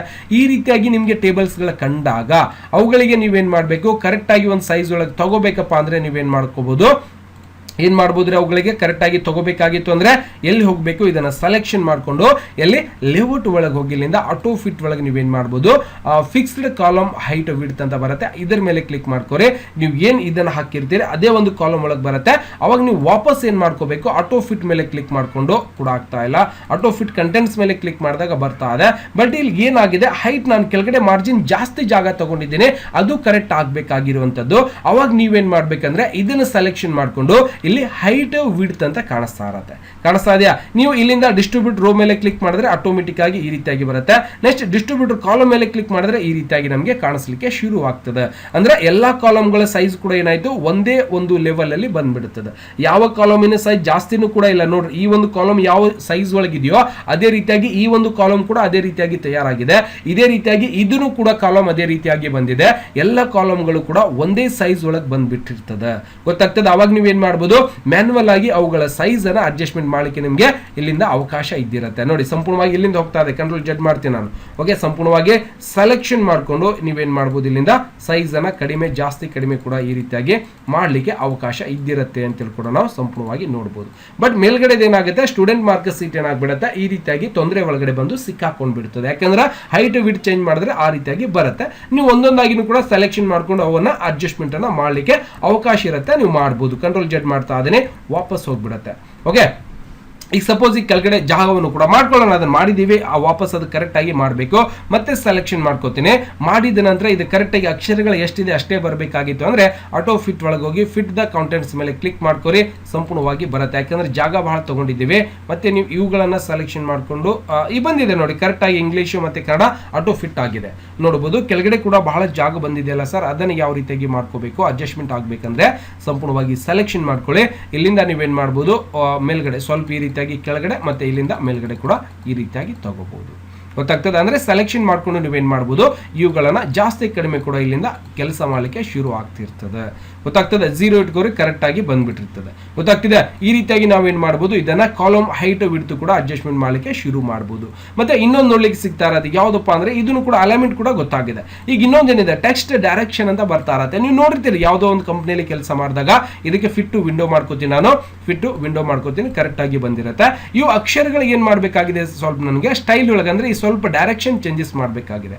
ಅವಾಗ ಇವುಗಳನ್ನ ಸೆಲೆಕ್ಷನ್ ಮಾಡ್ಕೊಂಡು ನೀವೇನ್ ಮಾಡ್ಬೋದು, ಈ ಒಂದು ಟೆಕ್ಸ್ಟ್ ಡೈರೆಕ್ಷನ್ ಮೇಲೆ ಕ್ಲಿಕ್ ಮಾಡ್ಕೊಂಡು ನೋಡಿ ಅವುಗಳ ಒಂದು ಡೈರೆಕ್ಷನ್ ನೀವು ಸಂಪೂರ್ಣವಾಗಿ ಬದಲಾವಣೆಯನ್ನ ಮಾಡ್ಬೋದು. ಗೊತ್ತಾಗ್ತಿದೆ ನೋಡಿ. ಈ ರೀತಿಯಾಗಿ ಡೈರೆಕ್ಷನ್ ಬೇಕು ಅಂದ್ರೆ ಈ ರೀತಿಯಾಗಿ ಕೂಡ ನೀವು ಇಟ್ಕೋಬಹುದು. ಗೊತ್ತಾಗ್ತಿದ್ದಾನೆ ಹೇಳೋದಾ? ಈ ರೀತಿಯಾಗಿ ಅಂದ್ರೆ ಒಂದು ಅಕ್ಷರಗಳ ಒಳಗಡೆ ಬರೆದಿರುವಂತಹ ಒಂದು ಅಕ್ಷರಗಳ ಒಂದು ಡೈರೆಕ್ಷನ್ ವನ್ನ ಬದಲಾವಣೆ ಮಾಡಬೇಕಾಗಿತ್ತು ಅಂದ್ರೆ ನೀವು ಇವುಗಳನ್ನ ಉಪಯೋಗಿಸ್ಕೋಬೇಕಾಗತ್ತೆ. ಗೊತ್ತಾಗ್ತದ? ಈ ರೀತಿಯಾಗಿ ನಾವೇನ್ ಮಾಡ್ಬೋದು, ಇದನ್ನ ಸಂಪೂರ್ಣವಾಗಿ ಬದಲಾವಣೆಯನ್ನ ಮಾಡಬಹುದು. ಕಂಟ್ರೋಲ್ ಜೆಡ್ ಮಾಡ್ತೀನಿ, ವಾಪಸ್ ಅಲ್ಲಿಗೆ ತಗೊಂಡ್ಬಿಡ್ತೀನಿ. ಓಕೆ, ಈ ರೀತಿಯಾಗಿ ಸೆಲೆಕ್ಷನ್ ಮಾಡ್ಕೊಳ್ಳಿ. ಯಾವ ಒಂದು ಕಾಲಮ್ ನಿಮಗೆ ಅಕ್ಷರ ಡೈರೆಕ್ಷನ್ ಚೇಂಜ್ ಮಾಡಬೇಕಾಗಿದೆಯೋ ಅದನ್ನ ನೀವೇನ್ ಮಾಡ್ಬೋದು, ಸೆಲೆಕ್ಷನ್ ಮಾಡ್ಕೊಂಡು ಇಲ್ಲಿಂದ ಡೈರೆಕ್ಷನ್ ಗಳನ್ನ ಬದಲಾವಣೆಯನ್ನ ಮಾಡಬಹುದು. ಗೊತ್ತಾಗ್ತಿದೆ? ಸರ್ ಕೆಳಗಡೆ ಜಾಗ ಬಹಳ ಬಂದದಲ್ರಿ, ಇದಕ್ಕೆ ವಾಪಸ್ ತಗೋಬೇಕಲ್ಲ ಅಂದ್ರೆ ನೀವೇನ್ ಮಾಡ್ಬೇಕು, ಸೆಲ್ ಮಾರ್ಜಿನ್ ಅಂತ ಬರ್ತಾ ಇರತ್ತೆ. ಸಪೋಸ್ ಇಲ್ಲಿಂದ ಆಟೋ ಇದರ ಮೇಲೆ ಕ್ಲಿಕ್ ಮಾಡ್ಕೊರಿ, ಆಟೋಮೆಟಿಕ್ ಆಗಿ ಒಂದು ಕರೆಕ್ಟ್ ಆಗಿಬಿಟ್ಟಿರ್ತದೆ ಅದು. ಓಕೆ, ನೆಕ್ಸ್ಟ್ ಇಲ್ಲಿಂದ ಸೆಲ್ ಮಾರ್ಜಿನ್ ಅಂದ್ರೆ ನೋಡಬಹುದು, ಇಲ್ಲಿ ಅಕ್ಷರಗಳೇನು ಬರ್ದು ಇವಾಗ ಸೆಂಟರ್ ಒಳಗೆ ಮಾಡ್ಕೊಳ್ಳೋಣ, ಸೆಲೆಕ್ಷನ್ ಮಾಡ್ಕೊಂಡು ಸೆಂಟರ್ ಅಲೈನ್ಮೆಂಟ್ ಮಾಡ್ಕೋತೀನಿ, ಚೆನ್ನಾಗಿ ಕಾಣಿಸುತ್ತೆ. ಓಕೆ, ಇಲ್ಲಿ ಏನ್ ಮಾಡಬೇಕಾಗಿದೆ ನಮಗೆ, ಈ ಒಂದು ಸೆಲ್ ಮಾರ್ಜಿನ್ ಏನ್ ಕೆಲಸ ಮಾಡತ್ತಪ್ಪ ಅಂದ್ರೆ ಇಲ್ಲಿ ಒಳಗಡೆ ಇರುವಂತ ಅಂದ್ರೆ ಇಲ್ಲಿ ಮಾರ್ಜಿನ್ ಅಂದ್ರೆ ಇದರ ಕೆಳಗಡೆ ಮತ್ತೆ ಮೇಲ್ಗಡೆ ಒಂದು ಜಾಗ, ಒಂದು ಸೆಲ್ ಒಳಗಡೆ ಒಂದು ಮಾರ್ಜಿನ್ ಅನ್ನ ಅಡ್ಜಸ್ಟ್ಮೆಂಟ್ ಮಾಡಬೇಕಾಗಿರತ್ತೆ. ಅವಾಗ ಏನ್ ಮಾಡ್ಬೋದು, ನೀವೇನ್ ಮಾಡ್ಬೋದು, ಇದರ ಮೇಲೆ ಕ್ಲಿಕ್ ಅನ್ನ ಮಾಡ್ಕೊಂಡು ಇಲ್ಲಿ ಏನ್ ಬರುತ್ತೆ, ಟಾಪ್ ಬಾಟಮ್ ಮತ್ತೆ ಲೆಫ್ಟ್ ರೈಟ್ ಬಂದಿರುತ್ತೆ. ಲೆಫ್ಟ್ 0 ಇದೆ, ಇದನ್ನ ಸ್ವಲ್ಪ ಜಾಸ್ತಿ ಮಾಡ್ಕೋರಿ. ಓಕೆ ಮಾಡ್ಕೋರಿ. ಸ್ವಲ್ಪ ಏನಾಯ್ತು ನಮಗೆ ಮತ್ತೆ ಮಾರ್ಜಿನ್ ಏನಾಗ್ತದೆ, ಸ್ವಲ್ಪ ಅಡ್ಜಸ್ಟ್ಮೆಂಟ್ ಆಗ್ತದೆ. ಇನ್ನು ಸ್ವಲ್ಪ ಮಾಡ್ಕೋರಿ, ಇನ್ನು ಜಾಸ್ತಿ ಮಾಡ್ಕೋರಿ, ಬೇಕಾದಂಗೆ ಮಾಡ್ಬೋದು. ಓಕೆ, ಜಾಸ್ತಿ ಮಾಡ್ಕೋರಿ, ಜಾಸ್ತಿ ಆಗ್ತಾ ಇರತ್ತೆ. 1 ಸೆಂಟಿಮೀಟರ್ ತಗೋತೀನಿ, ಮತ್ತೆ 1 ಸೆಂಟಿಮೀಟರ್ ನಮ್ಗೆ ಏನಾಯ್ತು, ಒಂದು ಮಾರ್ಜಿನ್ಸ್ ಅನ್ನ ನಾವೇನ್ ಮಾಡ್ಬೋದು, ಇಲ್ಲಿ ಅಡ್ಜಸ್ಟ್ಮೆಂಟ್ ಅನ್ನ ಸಂಪೂರ್ಣವಾಗಿ ಮಾಡ್ಕೋಬಹುದು. ಗೊತ್ತಾಗ್ತದೆ? ಅಂದ್ರೆ ಒಂದು ಸೆಲ್ಲಿನ ಒಂದು ಮಾರ್ಜಿನ್ಸ್ ಗಳನ್ನ ನಾವು ಅಡ್ಜಸ್ಟ್ಮೆಂಟ್ ಮಾಡ್ಲಿಕ್ಕೆ ಏನ್ ಮಾಡ್ತೀವಿ, ಸೆಲ್ ಮಾರ್ಜಿನ್ ಅನ್ನ ಉಪಯೋಗಿಸ್ತೀವಿ. ಇದೊಂದು ಕೂಡ ಆಲ್ರೆಡಿ ಗೊತ್ತಾಗಿದೆ. ಶಾರ್ಟ್ಸ್ ಅಂದ್ರೆ ನಂಬರ್ ಗಳನ್ನ ಕೆಳಗಡೆ ಮೇಲ್ಗಡೆ ಸೀರಿಯಲ್ ವೈಸ್ ತಗೊಳ್ಳಿಕ್ಕೆ ನಾವೇನ್ ಮಾಡ್ತೀವಿ, ಇದನ್ನ ಉಪಯೋಗಿಸ್ತಾ ಇರ್ತೀವಿ. ಇದೇನ್ ಮಾಡುತ್ತೆ, ರಿಸಿಪ್ಟ್ ಹೆಡರ್ ಒಂದು ರೋ ಅಂತ ಇರತ್ತಲ್ಲ, ಇದು ಸಪೋಸ್ ನೀವು ಬೇರೆ ಬೇರೆ ಪೇಜ್ ಒಳಗೂ ಕೂಡ ಫಸ್ಟ್ ಗೆ ಬಂದಾಗ ಇದನ್ನ ಹೆಡರ್ ಆಗಿ ಬರಬೇಕಾಗಿತ್ತು ಅಂದ್ರೆ ಮೊದಲಿಗೆ ಈ ರೀತಿಯಾಗಿ ಕೆಲಸ ಮಾಡಿದಾಗ ಪ್ರತಿಯೊಂದು ಪೇಜ್ಗೂ ಇದನ್ನ ಏನ್ ಬರ್ದೀವಿ ಅನ್ನೋದು ಗೊತ್ತಾಗ್ಬೇಕಲ್ಲ. ಇದೇ ರೀತಿಯಾಗಿ ನಾವು 2ನೇ ಪೇಜ್ಗೆ ಹೋಗಿರ್ತೀವಿ, ಅವಾಗ ಬರೀ ಸ್ಟೂಡೆಂಟ್ ನೇಮ್ ಗಳನ್ನ ಹಾಕಿದ್ರೆ ಮೇಲ್ಗಡೆ ಏನು ವಿಷಯ ಇದೆ ಅನ್ನೋದು ನನಗೆ ಗೊತ್ತಾಗ್ಬೇಕಂದ್ರೆ ನೀವು ಇದನ್ನ ಸೆಲೆಕ್ಷನ್ ಮಾಡ್ಕೊಂಡು ರಿಪೀಟ್ ಹೆಡರ್ ಮೇಲೆ ಕ್ಲಿಕ್ ಮಾಡಿದ್ರೆ ಆಟೋಮೆಟಿಕ್ ಆಗಿ ಅದು ರಿಪೀಟ್ ಆಗ್ತಾ ಹೋಗ್ತಾ ಇರತ್ತೆ. ಓಕೆ, ಮತ್ತೆ ಇನ್ನೊಂದು ಕಾಣಿಸ್ತಾ ಇದೆ ಇಲ್ಲಿಂದ ಕನ್ವರ್ಟ್ ಟು ದ ಟೆಕ್ಸ್ಟ್ ಅಂತ ಬರ್ತಾ ಇದೆ. ಈಗ ಸಪೋಸ್ ನಾವು ಟೇಬಲ್ ಮಾಡಿರುವಂತದ್ದು ನನಗೆ ಕನ್ವರ್ಟ್ ಆಗಬೇಕಾಗಿದೆ, ಎದರೊಳಗೆ ಕನ್ವರ್ಟ್ ಆಗಬೇಕಾಗಿದೆ, ಟೆಕ್ಸ್ಟ್ ಒಳಗೆ ಬರಬೇಕಾಗಿದೆ. ಈ ಒಂದು ಟೇಬಲ್ಸ್ ಇಲ್ಲಿ ಕಾಣಿಸಬಾರ್ದು, ವಿತೌಟ್ ಟೇಬಲ್ ನನಗೆ ಪ್ರಿಂಟ್ ಕೊಡಬೇಕಾಗಿದೆ, ಲೈನ್ಸ್ ಗಳು ಬರಬಾರ್ದು ಸರ್ ಅಲ್ಲಿ. ಅವಾಗ ನೀವೇನ್ ಮಾಡ್ಬೇಕಂದ್ರೆ ಈ ಟೇಬಲ್ಸ್ ಅನ್ನ ಹಾಕಿ ಕೆಲಸ ಮಾಡಿ ಆಮೇಲೆ ನಮಗೆ ಲೈನ್ಸ್ ಗಳ ಬರಬಾರ್ದು ಅನ್ನೋ ಒಂದು ರಿಕ್ವೈರ್ಮೆಂಟ್ ಗಳು ಬಂದಾಗ ನೀವೇನ್ ಮಾಡ್ಬೇಕು, ಇದನ್ನ ಸೆಲೆಕ್ಷನ್ ಮಾಡ್ಕೊಂಡು ಎಲ್ಲಿ ಹೋಗ್ಬೇಕಪ್ಪ ಅಂದ್ರೆ ಕನ್ವರ್ಟ್ ಟು ದ ಟೆಕ್ಸ್ಟ್ ಅಂತ ಬರುತ್ತೆ, ಇದರ ಮೇಲೆ ಕ್ಲಿಕ್ ಮಾಡ್ಕೊಂಡು ಓಕೆ ಅಂತ ಮಾಡ್ಕೊಳ್ಳಿ. ಸಂಪೂರ್ಣವಾಗಿ ಸೆಂಟರ್ ಒಳಗೆ ಬರ್ತಾ ಇದೆ. ಕಂಟ್ರೋಲ್ ಜೆಡ್ ಮಾಡ್ಕೋಬೇಕು. ಮತ್ತೆ ನಾನು ಲೇಔಟ್ ಒಳಗೆ ಹೋಗಿ ಇಲ್ಲಿಂದ ಕನ್ವರ್ಟ್ ಟು ದ ಟೆಕ್ಸ್ಟ್ ಮಾಡ್ತೀನಿ. ಇಲ್ಲಿಂದ ಏನ್ ಮಾಡಬೇಕು, ಕಾಲಮ್ಸ್ ಟ್ಯಾಬ್ಸ್ ಅಂತ ಇರುತ್ತೆ, ಇಲ್ಲಿಂದ ಕಾಲಮ್ಸ್ ಅಂತ ಇದ್ದಿರುತ್ತೆ, ಸೆಲೆಕ್ಷನ್ ಮಾಡ್ಕೊಂಡು ಓಕೆ ಮಾಡ್ಕೊಳ್ಳಿ. ಈ ರೀತಿಯಾಗಿ ನಮಗೆ ಸಂಪೂರ್ಣವಾಗಿ ಟೇಬಲ್ಸ್ ಹೈಡ್ ಆಗಿ ಬಂದು ಹೋಗ್ಬಿಡ್ತದೆ. ಮತ್ತೆ ಕಂಟ್ರೋಲ್ ಜೆಡ್ ಮಾಡ್ಕೊಂಡು ಇನ್ನೊಂದು ಏನ್ ಕೆಲಸ ಮಾಡ್ತದೆ ನೋಡೋಣಲ್ಲ, ಎಲ್ಲಿ ಕನ್ವರ್ಟ್ ಟು ದ ಟೇಬಲ್ ಮೇಲೆ ಟೇಬಲ್ಸ್ ಅನ್ನ ತಗೊಳ್ಳೋಣ, ಓಕೆ ಮಾಡ್ಕೋತೀನಿ. ಸಂಪೂರ್ಣವಾಗಿ ಟೇಬಲ್ ಸೈಡ್ ಆಗಿಬಿಡುತ್ತೆ, ಅದರಲ್ಲಿ ಬರ್ದಿರುವಂತಹ ಅಕ್ಷರಗಳು ಮಾತ್ರ ನಮಗೆ ನೋಡ್ಲಿಕ್ಕೆ ಸಿಗ್ತಾ ಇರತ್ತೆ. ಇದನ್ನ ಸೆಂಟರ್ ಒಳಗೆ ಇಟ್ಕೋರಿ. ಈ ರೀತಿಯಾಗಿ ನಾವೇನ್ ಮಾಡ್ಬೋದು, ಯಾಕಂದ್ರೆ ಇಲ್ಲಿ ಟೇಬಲ್ ಹಾಕಿ ಕೆಲಸ ಮಾಡಿದ್ವಿ, ಆದ್ರೆ ಈಗೇನ್ ಮಾಡ್ಕೊಂಡು ನಾನು ಆ ಒಂದು ಟೇಬಲ್ ಅನ್ನೇ ಆ ಒಂದು ಟೆಕ್ಸ್ಟ್ ಒಳಗಡೆ ಕನ್ವರ್ಟ್ ಮಾಡಿ ಸಂಪೂರ್ಣವಾಗಿ ತೆಗೆದ್ ಬಿಟ್ಟಿದ್ದೀನಿ. ಗೊತ್ತಾಗ್ತದ ಸರ್? ತೆಗ್ದಿರುವಂತದ್ದು ಮತ್ತೆ ವಾಪಸ್ ನನಗೆ ಬರ್ಬೇಕಲ್ಲ ಅಂದ್ರೆ ಕಂಟ್ರೋಲ್ ಜೆಡ್ ಮಾಡ್ಕೊಳ್ಳಿ, ವಾಪಸ್ ಬಂದ್ಬಿಡ್ತದೆ. ಇಷ್ಟೇ. ಅಂದ್ರೆ ಟೇಬಲ್ ಹಾಕಿರೋದನ್ನ ಟೇಬಲ್ ನಿಮ್ಗೆ ಯಾವಾಗ ಬೇಡ ಅಂತ ಅನ್ಸಿರತ್ತೆ ಅವಾಗ ನೀವು ಟೇಬಲ್ ಒಳಗೆ ಹೋಗಿ ಇಲ್ಲಿಂದ ಕನ್ವರ್ಟ್ ಟು ದ ಟೇಬಲ್ಸ್ ಅನ್ನ ಸೆಲೆಕ್ಷನ್ ಮಾಡ್ಕೊಂಡು ಓಕೆ ಅಂತ ಮಾಡಿದ್ರೆ ಸಂಪೂರ್ಣವಾಗಿ ಒಂದು ಟೇಬಲ್ಸ್ ಹಾಕಿರೋದನ್ನ ಹೈಡ್ ಆಗಿ ಹೋಗ್ಬಿಟ್ಟಿರ್ತದೆ. ಬಹಳ ಈಸಿ ಆಗಿರುವಂತದ್ದು. ಇದನ್ನ ಪ್ರಿಂಟ್ ಕೊಡಿ, ಬಹಳ ಚೆನ್ನಾಗಿ ಕಾಣಿಸ್ತದೆ. ಯಾಕಂದ್ರೆ ಇದ್ರೊಳಗೆ ಟೇಬಲ್ ಮೆನ್ಷನ್ ಮಾಡ್ಕೊಂಡಿಲ್ಲ ನಾವು, ವಿತೌಟ್ ಟೇಬಲ್ ಕೆಲಸ ಮಾಡಿದಿರೋ ರೀತಿ ನಮ್ಗೆ ಇಲ್ಲಿ ಕಾಣಿಸ್ಲಿಕ್ಕೆ ಶುರು ಆಗ್ತದೆ. ಗೊತ್ತಾಗ್ತದ? ಮತ್ತೆ ಕಂಟ್ರೋಲ್ ಜೆಡ್ ಮಾಡ್ತೀನಿ, ವಾಪಸ್ ಬಂದ್ಬಿಡುತ್ತೆ. ಮತ್ತೆ ಇನ್ನೊಂದೇನು ಕಾಣಿಸ್ತಾ ಇದೆ, ಇಲ್ಲಿಂದ ನೋಡಬಹುದು ಲೇಔಟ್ ಅಂತ ಬರ್ತಾ ಇದೆ, ಇನ್ನಿಂದ ಇಲ್ಲಿ ಫಾರ್ಮುಲಾ ಅಂತ ಬರ್ತಾ ಇದೆ. ನೋಡ್ರಿ, ಇಲ್ಲಿ ಫಾರ್ಮುಲಾ ನಾವು ಮೈಕ್ರೋಸಾಫ್ಟ್ ವರ್ಡ್ ಒಳಗೂ ಕೂಡ ಬಹಳಷ್ಟು ಫಾರ್ಮುಲಾಗಳನ್ನ ನಾವು ಬಳಕೆಯನ್ನ ಸಂಪೂರ್ಣವಾಗಿ ಮಾಡಬಹುದು. ಏನ್ ಬರುತ್ತೆ ಸರ್ ಈ ಒಂದು ಫಾರ್ಮುಲಾವನ್ನ ಯಾವ ರೀತಿಯಾಗಿ ನಾವು ಮಾಡಬಹುದು? ಯಾರಿಗಾದ್ರೂ ಗೊತ್ತಿದೆಯಾ? ಮೈಕ್ರೋಸಾಫ್ಟ್ ವರ್ಡ್ ಒಳಗೂ ಕೂಡ ಇವತ್ತು, ಯಾಕಂದ್ರೆ ಎಕ್ಸೆಲ್ ಒಳಗೆ ನಾವು ಕೇಳಿರ್ತೀವಿ ಫಾರ್ಮುಲಾಗಳನ್ನ ಯೂಸ್ ಮಾಡ್ಕೊಂಡು ಇವತ್ತು ಎಕ್ಸೆಲ್ ಒಳಗಡೆ ಕೆಲಸವನ್ನ ಮಾಡಬಹುದು ಸೂತ್ರಗಳನ್ನ ಬಳಸ್ಕೊಂಡು.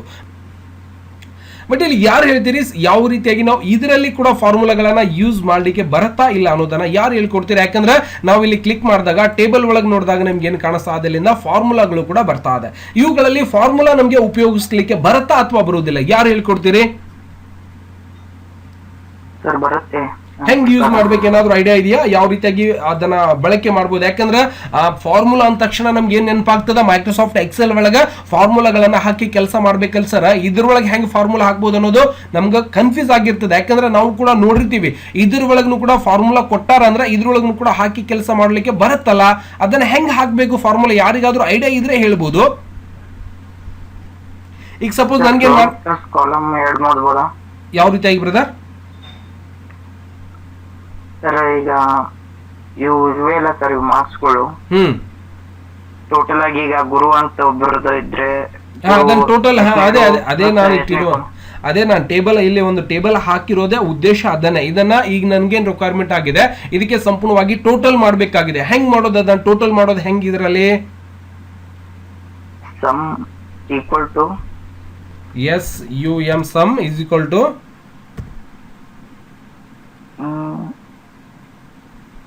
ಇದು ಕನ್ನಡ ಎಷ್ಟನೇ ರೋ? ಏನಸಪ್ಪ ಎಷ್ಟನೇ ರೋ ಇದೆ ಹೇಳ? Fourth row. ಹಾ, ಫೋರ್ತ್ ರೋ ಪ್ಲಸ್ 7 ಕಾಲಮ್ ಇರ್ಬೋದೇನೋ ಸರ್? 7 ಆಗಿದೆ. ಈಗ ಏನ್ ಮಾಡ್ಬೇಕು? ಎಂಟರ್ ಹೊಡಿಬೋದೇನೋ ಸರ್? ಏನು ಬರ್ಲೇ ಇಲ್ಲ ಅದು. ಈಗ ಎಂಟರ್ ಮಾಡ್ಕೋತೋಟ್ರೆ ಹಿಂಗ್ ಹೊಂಟದ ಗಾಡಿ,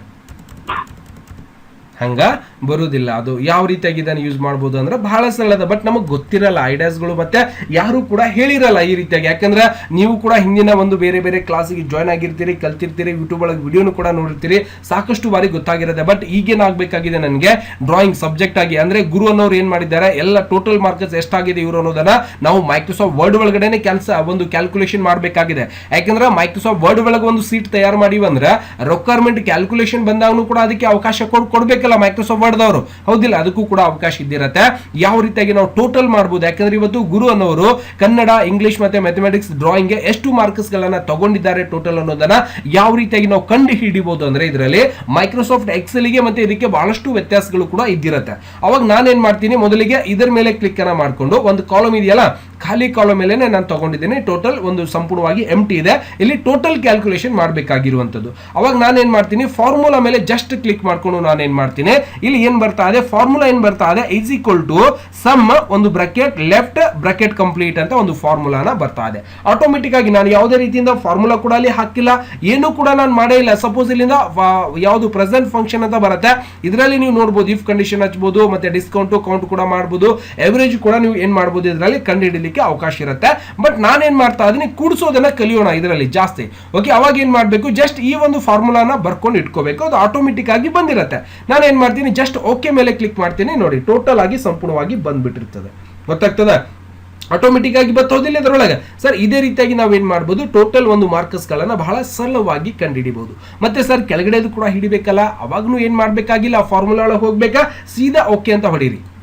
ಸೀದಾ ಓಕೆ ಬರ್ತಿದ್ದಾನೆ, ಮೇಲ್ಗಡೆ ಬರಕತ್ತದ ಕೆಳಗ. ಈಗ ಹೆಂಗ್ ಮಾಡ್ಬೇಕಾ ಯಾರು ಹೇಳ್ತೀರಿ?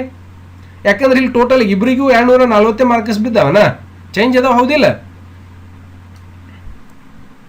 ಹೆಂಗ್ ಮಾಡ್ಬೇಕು ಅದಕ್ಕಂದ್ರೆ, ನೀವು ಮೊದಲಿಗೆ ಏನ್ ತಗೊಂಡಿದ್ರಿ ಇದನ್ನ ನಾನು ಕ್ಯಾನ್ಸಲ್ ಮಾಡ್ಕೊಂಡು ಮೊದಲಿಗೆ ಏನ್ ಬಂದಿತ್ತಲ್ಲಿ ಇಲ್ಲಿಂದ ಲೆಫ್ಟ್ ಅಂತ ಬಂದಿತ್ತು, ನೀವು ನೋಡಿರ್ತೀರಿ. ಓಕೆ, ಸಂಪೂರ್ಣವಾಗಿ ಇದನ್ನ ಲೆಫ್ಟ್ ಅಂತ ಬಂದಿತ್ತಲ್ಲ, ಅದನ್ನ ಕಾಪಿ ಮಾಡ್ಕೊಂಡು ಏನ್ ಸೆಲೆಕ್ಷನ್ ಮಾಡ್ಕೊಳ್ಳಿ. ಈ ರೀತಿಯಾಗಿ ಸೆಲೆಕ್ಷನ್ ಮಾಡಿ ಕಂಟ್ರೋಲ್ ಸಿ ಮೇಲೆ ಕೀಬೋರ್ಡ್ ಒಳಗೆ ಕಾಪಿ ಮಾಡ್ಕೊಳ್ಳಿ, ಓಕೆ ಮಾಡಿ ಟೋಟಲ್ ಆಗಿ ಬರುತ್ತೆ. ನೆಕ್ಸ್ಟ್ ಕೆಳಗಡೆನೂ ಕೂಡ ಹಂಗೆ ಬೇಕಲ್ಲ ಸರ್ ಅಂದ್ರೆ ನೀವು ಇದರ ಮೇಲೆ ಕ್ಲಿಕ್ ಮಾಡ್ಕೊಂಡಾಗ ಇಲ್ಲಿ ಅಬೋವ್ ಅಂತ ಬರ್ತಾ ಇದೆ, ಮೇಲ್ಗಡೆ ಮಾತ್ರ ತಗೋತಾ ಇದೆ. ಇದು ಅಬೋವ್ ಬೇಕಾಗಿಲ್ಲ, ಪಾಸ್ ಆಯ್ತು, ನನಗೆ ಏನ್ ಬೇಕಾಗ್ಯದ ಈ ರೀತಿಯಾಗಿ ಲೆಫ್ಟ್ ಬೇಕಾಗ್ಯದ. ಗೊತ್ತಾಗ್ತದ? Is equal to sum bracket left ಅಂತ ಬರ್ತಾ ಇದೆ. ಅಂದ್ರೆ ಲೆಫ್ಟ್ ಅಲ್ಲಿ ಇರುವಂತದನ್ನೇ ಕ್ಯಾಲ್ಕುಲೇಷನ್ ಮಾಡು ಅಂತ ಹೇಳ್ತಾ ಇದೀರಲ್ಲ, ಓಕೆ ಮಾಡ್ಕೋರಿ. ಈಗ ಲೆಫ್ಟ್ ಒಳಗೆ ಇರುವಂತದ್ದು ಮಾತ್ರ ಕ್ಯಾಲ್ಕುಲೇಷನ್ ಮಾಡ್ತದ್ದು, ಯಾಕಂದ್ರೆ ಅದು ಆಟೋಮೆಟಿಕ್ ಆಗಿ ಇದ್ದಿರ್ತದೆ, ಅಲ್ಲಿ ನೀವು ಬದಲಾವಣೆಯನ್ನ ಮಾಡ್ಕೋಬೇಕಾಗ್ತದ. ಈಗ ಮತ್ತೆ ಕೆಳಗಡೆ ಫಾರ್ಮುಲಾ ಮೇಲೆ ಕ್ಲಿಕ್ ಮಾಡ್ರಿ, ಮತ್ತೆ ಅಬೋವ್ ಅಂತ ಬರ್ತದೆ. ಅಂದ್ರೆ ಇವು ಎರಡು ಕೂಡಿಸ್ಕೊಂಡು ಕೆಳಗಡೆ ನಮ್ಗೆ ಕ್ಯಾಲ್ಕುಲೇಷನ್ ಮಾಡಿ ಹೇಳ್ಕೊಡ್ತದ, ಅದು ಗೊತ್ತಾಗ್ತದ. ಹಂಗ ನನಗೆ ಬೇಕಾಗಿಲ್ಲ. ಈಗ ಕುಕುಮ್ ಅಂತಿದೆಯಲ್ಲ, ಇದ್ರದ್ದು ಎಷ್ಟು ಮಾರ್ಕ್ಸ್ ತಗೊಂಡಿದ್ದಾರೆ ಅನ್ನೋದನ್ನ ನೋಡ್ಬೇಕಲ್ಲ. ಇಲ್ಲಿ ಅಬೋವ್ ಅನ್ನೋ ಜಾಗಕ್ಕೆ ನೀವೇನ್ ಮಾಡ್ಬೇಕು, ಲೆಫ್ಟ್ ಅಂತ ಹಾಕೋಬೇಕಾಗ್ತದ. ಟೈಪ್ ಮಾಡ್ಕೋಬಹುದು ಅದನ್ನ ಸಂಪೂರ್ಣವಾಗಿ, ಗೊತ್ತಾಗ್ತದ. ಓಕೆ ಅಂತ ಮಾಡ್ಕೋರಿ. ಮತ್ತೆ ಒಂದು ಮಾರ್ಕ್ಸ್ ಅನ್ನ ನೋಡ್ತಾ ಇದೀವಿ. ಮತ್ತೆ ಕೆಳಗಡೆ ಬೇಕು ಅಂದ್ರೆ ಮತ್ತೆ ಫಾರ್ಮುಲಾ ಮೇಲೆ ಕ್ಲಿಕ್ ಮಾಡ್ಕೋರಿ. ಇಲ್ಲಿ ನಾನು ಆಗ್ಲೇ ಕಾಪಿ ಮಾಡ್ಕೊಂಡಿರೋದನ್ನ ಪೇಸ್ಟ್ ಮಾಡ್ತಾ ಇದೀನಿ, ಆಟೋಮೆಟಿಕ್ ಆಗಿ ಬರ್ತಾ ಇದೆ. ಮತ್ತೆ ಕೆಳಗಡೆ ಬೇಕು, ಮತ್ತೆ ಫಾರ್ಮುಲಾ ಮೇಲೆ ಕ್ಲಿಕ್ ಮಾಡ್ರಿ. ಅಬೋವ್ ಅಂತ ಬರುತ್ತಾ, ಅದನ್ನ ಸಂಪೂರ್ಣವಾಗಿ ನೀವು ತೆಗಿಬೇಕು.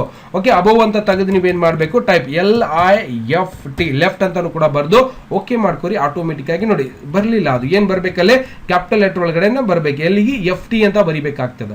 ಓಕೆ, ಅವಾಗ ನಾವು ಎಲ್ಲಿ ಹೋಗ್ಬೇಕು, ಇಲ್ಲಿಂದ ಅಬೋವ್ ಇದೆಯಲ್ಲ ಅದನ್ನ ಸಂಪೂರ್ಣವಾಗಿ ತೆಗೆದು ಏನ್ ಮಾಡ್ಬೇಕು, ಇಲ್ಲಿಂದ LEFT ಲೆಫ್ಟ್ ಅಂತ ಬರ್ದು ಓಕೆ ಮಾಡ್ಕೋರಿ. ಆಟೋಮೆಟಿಕ್ ಆಗಿ ಟೋಟಲ್ ಆಗಿ ಬಂದ್ಬಿಡ್ತದೆ, ಗೊತ್ತಾಗ್ತದ. ಈಗ ಬಹಳ ಸರಳ ಮಾಡಬಹುದು ಸರ್, ಎಲ್ಲಾರ್ದು ಸೇರಿ ಟೋಟಲ್ ಮಾರ್ಕ್ಸ್ ಎಷ್ಟಾಗಿದೆ ಅನ್ನೋದು ನಾನು ಕೆಳಗಡೆ ಕಂಡು ಹಿಡಿಬೇಕಾಗಿದೆ ಅಂದ್ರೆ ನೀವು ಡೈರೆಕ್ಟ್ ಆಗಿ ಫಾರ್ಮುಲಾ ಮೇಲೆ ಕ್ಲಿಕ್ ಅನ್ನ ಮಾಡ್ಕೋರಿ. ಅಬೋವ್ ಅಂದ್ರೆ ಇಲ್ಲಿ ಮೇಲ್ಗಡೆಯಿಂದ ಕೆಳಗಡೆ ಬಂದ್ಬಿಡ್ತದೆ, ಅದು ಕ್ಯಾಲ್ಕುಲೇಷನ್ ಮಾಡ್ಕೋತ. ಅವಾಗ ಓಕೆ ಅಂತ ಮಾಡಿದ್ರೆ ಸಾಕು. ಟೋಟಲ್ ಆಗಿ ಅಂದ್ರೆ ಇವರು 5 ಜನ ಸೇರಿ ತಗೊಂಡಿರುವಂತ ಒಂದು ಮಾರ್ಕ್ಸ್ ನಮಗೆ ಟೋಟಲ್ ಆಗಿ ಬಂದಿರ್ತದೆ. ಈಗ ಮೇಲ್ಗಡೆದು ಕೂಡ ಬರ್ಬೇಕು ಸರ್, ಜಸ್ಟ್ ಇದರ ಮೇಲೆ ಕ್ಲಿಕ್ ಮಾಡ್ಕೋರಿ. ಓಕೆ, ಅಬೋವ್ ಅಂತ ಇದ್ದೆ, ಓಕೆ ಅಂತ ಮಾಡ್ಕೋಬೇಕು. ಮತ್ತೆ ಇವೆಲ್ಲ ಟೋಟಲ್ ಮಾಡ್ಬೇಕಾಗಿದೆ ಒಬ್ಬೊಬ್ಬರದು. ಅಂದ್ರೆ ಮತ್ತೆ ನೀವು ಫಾರ್ಮುಲಾ ಒಳಗೆ ಹೋಗಿ ನೀವೇನ್ ಮಾಡ್ಬೇಕು, ಓಕೆ ಅಬೋವ್ ಅಂತ ಇದೆ, ಯಾಕಂದ್ರೆ ಮೇಲ್ಗಡೆಯಿಂದ ಕೆಳಗಡೆ ಬರ್ತಾ ಇದೀವಿ ಅಂದ್ರೆ ಅಬೋವ್ ಅಂತ ಇದ್ದಿರತ್ತೆ. ಅಂದ್ರೆ ಮೇಲ್ಗಡೆ ಇರುವಂತವು ಎಲ್ಲವನ್ನು ಕೂಡ ನಮ್ಗೆ ಈ ಒಂದು ಖಾಲಿ ಟೇಬಲ್ ಒಳಗೆ ಕ್ಯಾಲ್ಕುಲೇಷನ್ ಮಾಡಿ ಕೊಡ್ತದೆ, ಅದು ಓಕೆ ಮಾಡ್ಕೋಬೇಕು. ಮತ್ತೆ ಇದರ ಮೇಲೆ ಹೋಗ್ಬೇಕು, ಮತ್ತೆ ಇದರ ಮೇಲೆ ಹೋಗಿ ಮತ್ತೆ ಓಕೆ ಅಂತ ಫ್ರೆಶ್ ಮಾಡ್ಕೊಳ್ಳಿ. ಮತ್ತೆ ಇದರ ಮೇಲೆ ಹೋಗಿ ಫಾರ್ಮುಲಾ ಮೇಲೆ ಹೋಗಿ ಓಕೆ ಅಂತ ಫ್ರೆಶ್ ಮಾಡ್ಕೊಳ್ಳಿ. ಈ ರೀತಿಯಾಗಿ ಬಂದ್ಬಿಡ್ತದೆ. ಈಗ ಇನ್ನೊಂದು ಏನ್ ಮಾಡ್ಬೇಕಾಗಿದೆ, ನನ್ಗೆ ಇವೆಲ್ಲ ಮಾರ್ಕ್ಸ್ ಗಳನ್ನ ಸೇರಿ ಇಲ್ಲಿ ಹಾಕ್ಬೇಕಾಗಿದೆ. ಹೌದಾ, ಅಂದ್ರೆ ಈ 300 ಅಂದ್ರೆ ಇದು ಸಂಪೂರ್ಣವಾಗಿ ಡಿಲೀಟ್ ಮಾಡ್ಕೋತೀನಿ, ಇದು ಕನ್ಸಿಡರ್ ಆಗೋದು ಬೇಡ, ಯಾಕಂದ್ರೆ ಟೋಟಲ್ ಅದ. ಓಕೆ, ನನ್ಗೇನ್ ಮಾಡ್ಬೇಕಾಗಿದೆ ಅದನ್ನ ತಗರಿ. ಏನ್ ಮಾಡ್ಬೇಕು, ಮತ್ತೆ ಇದು ಒಂದು, ಮತ್ತೆ ಈ ಮಾರ್ಕಸ್ ಟೋಟಲ್ ಇದರಲ್ಲಿ ಕ್ಯಾಲ್ಕುಲೇಷನ್ ಮಾಡ್ಬೇಕಾಗಿದೆ. ಅದನ್ನ ಹೆಂಗ್ ಮಾಡೋದಪ್ಪ ಅಂದ್ರೆ ಮತ್ತೇನು ಇದರ ಮೇಲೆ ಕ್ಲಿಕ್ ಅನ್ನ ಮಾಡ್ಕೊಂಡು ಅಬೋವ್ ಅಂತ ಬರ್ತಾ ಇರತ್ತೆ. ಲೆಫ್ಟ್ ಅಂದ್ರೆ ಈ ಕಡೆ ಬರ್ತಾ ಇದೆ. ಈಗ ರೈಟ್ ಅಂತ ನಾವು ಟೈಪ್ ಮಾಡ್ಬೇಕಾಗಿದೆ. ಅಬೋವ್ ಅನ್ನೋ ಜಾಗಕ್ಕೆ ಏನ್ ಬರಿಬೇಕಾಗಿದೆ, ಇಲ್ಲಿಂದ ಏನ್ ಬರಿಬೇಕಾಗಿದೆಯಪ್ಪ ಅಂದ್ರೆ ರೈಟ್, GHT ರೈಟ್ ಅಂತ ಬರ್ದು ಬ್ರಾಕೆಟ್ ಕಂಪ್ಲೀಟ್ ಅನ್ನ ಮಾಡ್ಕೊಳ್ಳಿ. ಓಕೆ ಅಂತ ಮಾಡ್ಕೊಳ್ಳಿ. ಸಂಪೂರ್ಣವಾಗಿ ಇವು 1 2 3 4 ಕ್ಯಾಲ್ಕುಲೇಷನ್ ಸೇರಿ ನಮಗೆ 1042 ಸಂಪೂರ್ಣವಾಗಿ ಬಂದ್ಬಿಡ್ತದೆ. ಈಗ ಇದೇ ಆನ್ಸರ್ ಕೆಳಗಡೆ ಬರುತ್ತಾ ನೋಡೋಣಲ್ಲ, 4 ಕಡೆಯಿಂದ ಮಾಡಿ ನೋಡೋಣ. ಓಕೆ ಮಾಡ್ಕೋರಿ. ಅಲ್ಲಿನೂ ಕೂಡ ನಮಗೆ ಸಂಪೂರ್ಣವಾಗಿ ಈ ರೀತಿಯಾಗಿ ಮಾರ್ಕ್ಸ್ ಬರ್ತಾ ಇದೆ, ಯಾಕಂದ್ರೆ ಇದರ ಒಳಗ ಈ 1 2 ನಂಬರ್ ಸೇರಿ ಕ್ಯಾಲ್ಕುಲೇಷನ್ ಆಗಿತ್ತು. ಹಂಗಾಗಿ ಯಾಕಂದ್ರೆ ನಾವು ಇದರೊಳಗ ಕ್ಯಾಲ್ಕುಲೇಷನ್ ಮಾಡೋ ಟೈಮಿಗೆ ಇಲ್ಲೇನಾಗಿದೆ, ಈ 1 2 3 ಬಂದಿಲ್ಲ ಅದರಲ್ಲಿ, ಹಾಗಾಗಿ ಅದು ಉಳಿದಿರುವಂತದ್ದು. ಗೊತ್ತಾಗ್ತದ, ಸಂಪೂರ್ಣವಾಗಿ ಗೊತ್ತಾಯ್ತಾ ಯಾವ ರೀತಿಯಾಗಿ ಹಾಕ್ಬೇಕಂತೇಳಿ, ಯಾವ ರೀತಿಯಾಗಿ ಫಾರ್ಮುಲಾನ ಯೂಸ್ ಮಾಡಬಹುದು. ಅಂದ್ರೆ ಇವು ನಿಮ್ಗೆ ಅಡಿಷನಲ್ ಮಲ್ಟಿಪ್ಲಿಕೇಶನ್ ಎವರೇಜ್ ಕೂಡ ಬೇಕು ಅಂದ್ರೆ ಎವರೇಜ್ ಕೂಡ ನೀವು ಕ್ಯಾಲ್ಕುಲೇಷನ್ ಮಾಡ್ಕೋಬಹುದು. ಅದರದೇ ಆದಂತಹ ಒಂದು ಫಾರ್ಮುಲಾನ ನೀವು ಇಲ್ಲಿ ಬಳಕೆಯನ್ನ ಮಾಡ್ಕೋಬೇಕಾಗ್ತದೆ. ಓಕೆ, ಖಾಲಿ ಮಾಡ್ಕೊಂಡು ಸಪೋಸ್ ನೀವು ಫಾರ್ಮುಲಾ ಮೇಲೆ ಇಲ್ಲಿಂದ ಎವರೇಜ್ ಏನಾದ್ರೂ ತಗೋತಾ ಇದೀರ ಅಂದ್ರೆ ಎವರೇಜ್ ಮೇಲೆ ಕ್ಲಿಕ್ ಮಾಡ್ಕೊಂಡು ನೋಡೋಣ ಆಗತ್ತಾ ಅಂತ ನೋಡ್ಕೊಳ್ಳೋಣ. ಓಕೆ, ಎವರೇಜ್ ಮೇಲೆ ಕ್ಲಿಕ್ ಮಾಡಿದಾಗ ಅದು ನಮಗೆ ಒಂದು ಕೆಲಸ ಮಾಡಲಿಕ್ಕೆ ಅಲ್ಲಿ ಆಗ್ತಾ ಇಲ್ಲ. ಅದಕ್ಕೆ ಬೇಕಾಗಿರುವಂತ ಬೇರೆ ಬೇರೆ ವಿಧಾನಗಳನ್ನ ಬಳಸ್ಕೊಂಡು ನಾವು ಯೂಸ್ ಮಾಡಬಹುದು. ಬಟ್ ಅಷ್ಟೊಂದು ಯೂಸ್ ಆಗಲ್ಲ, ಇದರಲ್ಲಿ ಫಾರ್ಮುಲಾಗಳನ್ನ ಬಳಕೆ ಮಾಡ್ಕೊಂಡು ನೀವು ಕೆಲಸವನ್ನ ಮಾಡಬಹುದು. ಗೊತ್ತಾಗ್ತಿದೆ, ಇಫ್ ಕಂಡೀಷನ್ ಹಾಕೊಂಡು ಕೂಡ ಮಾಡಬಹುದು, ಬಟ್ ಎರೇಜರ್ ಆಗ್ಬಿಡುತ್ತೆ. ಗೊತ್ತಾಗ್ತಿದೆ. ಈ ರೀತಿಯಾಗಿ ನಾವು ಏನ್ ಮಾಡಬಹುದು, ಆ ಒಂದು ಫಾರ್ಮುಲಾಗಳನ್ನ ಬಳಕೆ ಮಾಡ್ಕೊಂಡು ಇವತ್ತು ಈ ರೀತಿಯಾಗಿ ನಾವು ಏನ್ ಮಾಡಬಹುದಪ್ಪ ಅಂದ್ರೆ ಮೈಕ್ರೋಸಾಫ್ಟ್ ವರ್ಡ್ ಒಳಗೂ ಕ್ಯಾಲ್ಕುಲೇಷನ್ ಕೂಡಿಸುವಂತದ್ದು ಕೂಡ ಸಂಪೂರ್ಣವಾಗಿ ಮಾಡಿ ನಾವು ಇವತ್ತು ಕೆಲಸವನ್ನ ಮಾಡಬಹುದು. ಗೊತ್ತಾಗಿದೆ, ಎಲ್ಲವನ್ನು ಕೂಡ ಸಂಪೂರ್ಣವಾಗಿ ಹೇಳ್ಕೊಟ್ಟಿದ್ದೀನಿ. ಯಾವುದು ಇಲ್ಲಿ ಲೇಔಟ್ ಒಳಗೆ ಬರುವಂತ ಎಲ್ಲ ಆಪ್ಷನ್ಸ್ ಗಳನ್ನು ಕೂಡ ಸಂಪೂರ್ಣವಾಗಿ ಕಲ್ತಿದ್ದೀವಿ. ಜೊತೆಗೆ ಡಿಸೈನ್ ಒಳಗೆ ಬರುವಂತದ್ದು ಕೂಡ ಸಂಪೂರ್ಣವಾಗಿ ಎಲ್ಲವನ್ನು ಕೂಡ ಕಲ್ತಿದ್ದೀವಿ. ಹೋಮ್ ಒಳಗೆ ಬರುವಂತದ್ದು ಕೂಡ ಸಂಪೂರ್ಣವಾಗಿ ಎಲ್ಲವನ್ನು ಕೂಡ ಸಂಪೂರ್ಣವಾಗಿ ಹೇಳ್ಕೊಟ್ಟಿದ್ದೇನೆ. ಜೊತೆಗೆ ಇನ್ಸರ್ಟ್ ಒಳಗಡೆ ಇರುವಂತ ಈಗೇನು ಕಲಿಬೇಕಾಗಿದೆ, ಪಿಕ್ಚರ್ಸ್ ಮತ್ತೆ ಕ್ಲಿಪ್ ಆರ್ಟ್ಸ್ ಕೂಡ ಗೊತ್ತಾಗಿದೆ. ಪಿಕ್ಚರ್ಸ್ ಕೂಡ ಹೇಳಿದ್ದೀನಿ, ಅಂದ್ರೆ ಇಮೇಜ್ ಗಳನ್ನ ತಗೊಳ್ಳಿಕ್ಕೆ ಯೂಸ್ ಮಾಡ್ತೀವಿ. ಸೇಪ್ಸ್ ಗಳನ್ನ ಕಲಿಬೇಕು. ಮತ್ತೆ ಇಲ್ಲಿಂದ ಸ್ಮಾರ್ಟ್ ಚಾರ್ಟ್ ಅಂತ ಬರುತ್ತೆ, ಚಾರ್ಟ್ಸ್ ಗಳು, ಮತ್ತೆ ಇವೆಲ್ಲವನ್ನು ಕೂಡ ನಾವು ಮುಂದಿನ ಒಂದು ಕ್ಲಾಸ್ ಅಲ್ಲಿ ನಿಮಗೆ ಸಂಪೂರ್ಣವಾಗಿ ಹೇಳ್ಕೊಡ್ಲಿಕ್ಕೆ ಬರ್ತಾ ಇದ್ದೀನಿ. ದಯವಿಟ್ಟು ಇವತ್ತಿನ ಒಂದು ಕ್ಲಾಸ್ ಅಲ್ಲಿ ಸಂಪೂರ್ಣವಾಗಿ ಅರ್ಥ ಆಗಿದೆ ಅಂತ ಅನ್ಕೋತಾ ಇದ್ದೇನೆ. ಯಾಕಂದ್ರೆ ಟೇಬಲ್ ಅನ್ನೋದು ಏನಿದೆಯಲ್ಲ, ಇದು ಬಹಳಷ್ಟು ಇಂಪಾರ್ಟೆಂಟ್ ಆಗಿರುವಂತಹ ಒಂದು ಮೈಕ್ರೋಸಾಫ್ಟ್ ವರ್ಡಿನ ಒಂದು ಅಂಗವಾಗಿರುತ್ತೆ. ಹಾಗಾಗಿ ಸಮಗ್ರವಾಗಿ ಎಲ್ಲ ತರದ ಒಂದು ಮಾಹಿತಿ ಕೂಡ ನಿಮ್ಗೆ ಸಂಪೂರ್ಣವಾಗಿ ಕಲಿಸಿಕೊಟ್ಟಿದ್ದೇನೆ. ಇದನ್ನ ಎಷ್ಟು ದಿನಗಳ ಕಾಲ ನೀವು ಪ್ರಾಕ್ಟೀಸ್ ಮಾಡ್ತಿರೋ ಅಷ್ಟೇ ನಿಮ್ಗೆ ಸರಳವಾಗಿ ಈ ಒಂದು ಮೈಕ್ರೋಸಾಫ್ಟ್ ವರ್ಡ್ ಕೆಲಸ ಮಾಡಲಿಕ್ಕೆ ಅನುಕೂಲ ಆಗ್ತದೆ. ಇದ್ರೊಳಗೆ ಏನಾದ್ರೂ ನಿಮ್ಗೆ ಪ್ರಶ್ನೆಗಳಿತ್ತು ಅಂದ್ರೆ ಸಂಪೂರ್ಣವಾಗಿ ಕೇಳಲಿಕ್ಕೆ ಅವಕಾಶ ಇರುತ್ತೆ, ಕೇಳಬಹುದು. ಓಕೆ, ಸಂಪೂರ್ಣವಾಗಿ ಎಲ್ಲರಿಗೂ ಕೂಡ ಗೊತ್ತಾಗಿದೆ ತನ್ಕೋತಾದ್ರೆ ಏನು ಕನ್ಫ್ಯೂಸ್ ಇಲ್ಲ. ಯಾಕಂದ್ರೆ ಪ್ರಶ್ನೆ ಕೇಳಿದ ತಕ್ಷಣ ನಮ್ಗೆ ಗೊತ್ತಾಗ್ಬಿಡ್ತದೆ. ಕೇಳ್ತಿದ್ರೆ ನಿಮ್ಗೆ ಏನು ಗೊತ್ತಾಗಿಲ್ಲ ಅಂದ್ರೆ ಕೇಳಲಿಕ್ಕೆ ಶುರು ಮಾಡ್ತೀರಿ, ಬಟ್ ಎಲ್ಲವನ್ನು ಕೂಡ ಸಂಪೂರ್ಣವಾಗಿ ಗೊತ್ತಾಗಿದೆ ತನ್ಕೋತಾದ್ರೆ ಇದೇ ರೀತಿಯಾಗಿ ನೀವು ಕೂಡ ಮನೆಯಲ್ಲೇ ಕೂತ್ಕೊಂಡು ಈ ಒಂದು ವಿಡಿಯೋನ ಅಂದ್ರೆ ಈ ರೀತಿಯಾಗಿ ನೀವು ಕೂಡ ಕಲಿತಾ ಇರ್ತೀರಿ. ನಿಮ್ಮ ಸ್ನೇಹಿತರಿಗೆ, ನಿಮ್ಮ ಆಜು ಬಾಜು, ನಿಮ್ಮ ಬಳಗದವರಿಗೆ ಹೇಳೋ ಮುಖಾಂತರ ಅವರಿಗೂ ಕೂಡ ಇವತ್ತು ಆನ್ಲೈನ್ ಕೋರ್ಸ್ ಕಲಿಯೋ ಮುಖಾಂತರ ಇವತ್ತು ಕಂಪ್ಯೂಟರ್ ಕಲಿಯುವಂತಹ ಸೌಭಾಗ್ಯ ಅವರಿಗೂ ಕೂಡ ಸಿಗುತ್ತೆ. ದಯವಿಟ್ಟು ಅತಿ ಹೆಚ್ಚು ಜನರಿಗೆ ಹೇಳೋ ಮುಖಾಂತರ ಈ ಒಂದು ಕೋರ್ಸ್ಗೆ ಜಾಯಿನ್ ಆಗುವಂತ ಅವಕಾಶ ಇದ್ದಿರುತ್ತೆ. ದಯವಿಟ್ಟು ಇದೇ ರೀತಿಯಾಗಿ ಪ್ರತಿದಿನ ರಾತ್ರಿ 8 ಗಂಟೆಗೆ ಆನ್ಲೈನ್ ಕ್ಲಾಸ್ ಇರುತ್ತೆ. ಸರಿಯಾದ ಸಮಯಕ್ಕೆ ಜಾಯಿನ್ ಆಗೋ ಮುಖಾಂತರ ನೀವು ಸಂಪೂರ್ಣವಾಗಿ ಕಂಪ್ಯೂಟರ್ ಶಿಕ್ಷಣವನ್ನ ಪಡಿಬಹುದು ಸ್ನೇಹಿತರೆ. ಸಂಪೂರ್ಣವಾಗಿ ಗೊತ್ತಾಗಿದೆ ತನಕೋತಾ ಅದನ್ನ ಮತ್ತೆ ಮುಂದಿನ ಒಂದು ಕ್ಲಾಸ್ ಅಲ್ಲಿ ಇದರಲ್ಲಿ ಬರುವಂತಹ ಬೇರೆ ಬೇರೆ ವಿಧಾನಗಳು ಇವೆಲ್ಲವನ್ನು ಕೂಡ ಪೇಜ್ ಲೇಔಟ್ ಕಲಿಬೇಕಾಗಿದೆ, ರೆಫರೆನ್ಸ್ ಕಲಿಬೇಕಾಗಿದೆ, ಮೇಲಿಂಗ್ ಕಲಿಬೇಕಾಗಿದೆ, ರಿವ್ಯೂ ಕಲಿಬೇಕಾಗಿದೆ. ಇವೆಲ್ಲವನ್ನು ಕೂಡ ಸಮಗ್ರವಾಗಿ ಹೇಳ್ಕೊಡ್ತಾ ಇದ್ರಿ. ನೀವು 10-20 ರೂಪಾಯಿ ಒಂದು ಫೀಸ್ ಕೊಟ್ಟು ಕಲಿತಾ ಇರುವಂತಹ ಇನ್ಸ್ಟಿಟ್ಯೂಟ್ ಒಳಗೂ ಕೂಡ ಇಷ್ಟೊಂದು ಡೀಟೇಲ್ಸ್ ಆಗಿ ನಿಮಗೆ ಎಲ್ಲೂ ಕೂಡ ಹೇಳಿಕೊಳ್ಳಲಿಕ್ಕೆ ಸಾಧ್ಯನೇ ಇಲ್ಲ. ಯಾಕಂದ್ರೆ ಎಕ್ಸಾಂಪಲ್ ನಾನೇ ಕೂಡ ಬಹಳಷ್ಟು ಒಂದು ಇನ್ಸ್ಟಿಟ್ಯೂಟ್ ಒಳಗೂ ಕೂಡ ಕ್ಲಾಸ್ ಮಾಡಿದ್ದೀನಿ. ನಾನು ಕೂಡ ಒಂದು ಕಲಿಯೋ ಸಮಯದಲ್ಲಿ ನಾನು ಕೂಡ ಬೇರೆ ಬೇರೆ ಹೋಗಿನೂ ಕೂಡ ಕಲ್ತಿದ್ದೇನೆ. ಆದ್ರೆ ಇಷ್ಟೊಂದು ಡೀಟೇಲ್ಸ್ ಆಗಿ ಯಾರೂ ಕೂಡ ನನಗೆ ಕಲಿಸಿರ್ಲಿಲ್ಲ. ಯಾಕಂದ್ರೆ ಸೆಲ್ಫ್ ಡಿಫೆಂಡ್ ಆಗಿ ನಾನು ಕೂಡ ಬಹಳಷ್ಟು ಪ್ರಯತ್ನಗಳನ್ನ ಮಾಡ್ಕೊಂಡು ಇವತ್ತು ಕಲ್ತಿದ್ದೀನಿ. ಅದೇ ಒಂದು ವಿದ್ಯೆನ ನಿಮ್ಗೆ ಪ್ರಸಾರ ಮಾಡ್ತಾ ಇದ್ದೀನಿ. ದಯವಿಟ್ಟು ಈ ರೀತಿಯಾಗಿ ಕ್ಲಾಸ್ಗಳು ಕೂಡ ಬಹಳ ಚೆನ್ನಾಗಿರುತ್ತೆ. ಎಲ್ಲವನ್ನು ಕೂಡ ಸಮಗ್ರವಾಗಿ ತಿಳಿಸ್ಕೊಡ್ತೀನಿ. ಯಾವ ಒಂದು ಆಪ್ಷನ್ಸ್ ಕೂಡ ನಿಮ್ಗೆ ಇದರಲ್ಲಿ ಬಿಟ್ಕೊಳ್ಳಿಕ್ಕೆ ಹೋಗಲ್ಲ. ಗೊತ್ತಾಗಿದೆ ತನ್ಕೋತಾ ಅದನ್ನೇ ಮತ್ತೆ ನಾಳೆ ಸರಿಯಾಗಿ 8 ಗಂಟೆಗೆ ಒಂದು ಪೇಜ್ ಅಲ್ಲಿ ಕಾಲಂ ತಗೊಂಡ್ ಕೇಳಿದ್ನಲ್ಲ ಸರ್ ಫಸ್ಟ್ ಗೆ ಅದನ್ನ ಹೇಳಿ ಸರ್. ಯಾವ್ದು ಹೇಳಿ. ಒಂದ್ ಯಾವ್ದಾದ್ರು ಪೇಜ್ ನಾವ್ ಹೊಸ ಈಗ ಬರ್ದಿದ್ರೆ ಒಂದ್ ಪೇಜ್ ಫುಲ್ ಬರ್ದಿದ್ರೆ ಅದ್ರ ಒಳಗಡೆ ಒಂದ್ ಕಾಲಂ ಬೇಕು, 4 ಲೈನ್ ಬೇಕು ಅಂತಂದ್ರೆ ಅದನ್ನ ನೀನೇ ಹೇಳ್ಕೊಡಿದ್ರೆ ಅದು ನೆನ್ಪೋಗಿದೆ ಸರ್. ಓಕೆ, ಈಗ ಇನ್ಸರ್ಟ್ ಒಳಗೆ ಹೋಗಿ ನಾನು ಒಂದು ಪೇಜ್ ಒಳಗಡೆ ಒಂದ್ ಪೇಜ್ ನೀವು ಯಾವ್ದೊಂದು ಕಾಪಿ ಮಾಡಿ ಪೇಸ್ಟ್ ಮಾಡಿ ಸರ್. ಓಕೆ, ನೋಡಿ ಈ ಒಂದು ಪೇಜ್ ಬಂದಿದೆ ಹೌದಾ. ಇದ್ರಲ್ಲಿ ನನಗೆ ಟೇಬಲ್ಸ್ ಅನ್ನ ಹಾಕೋಬೇಕು.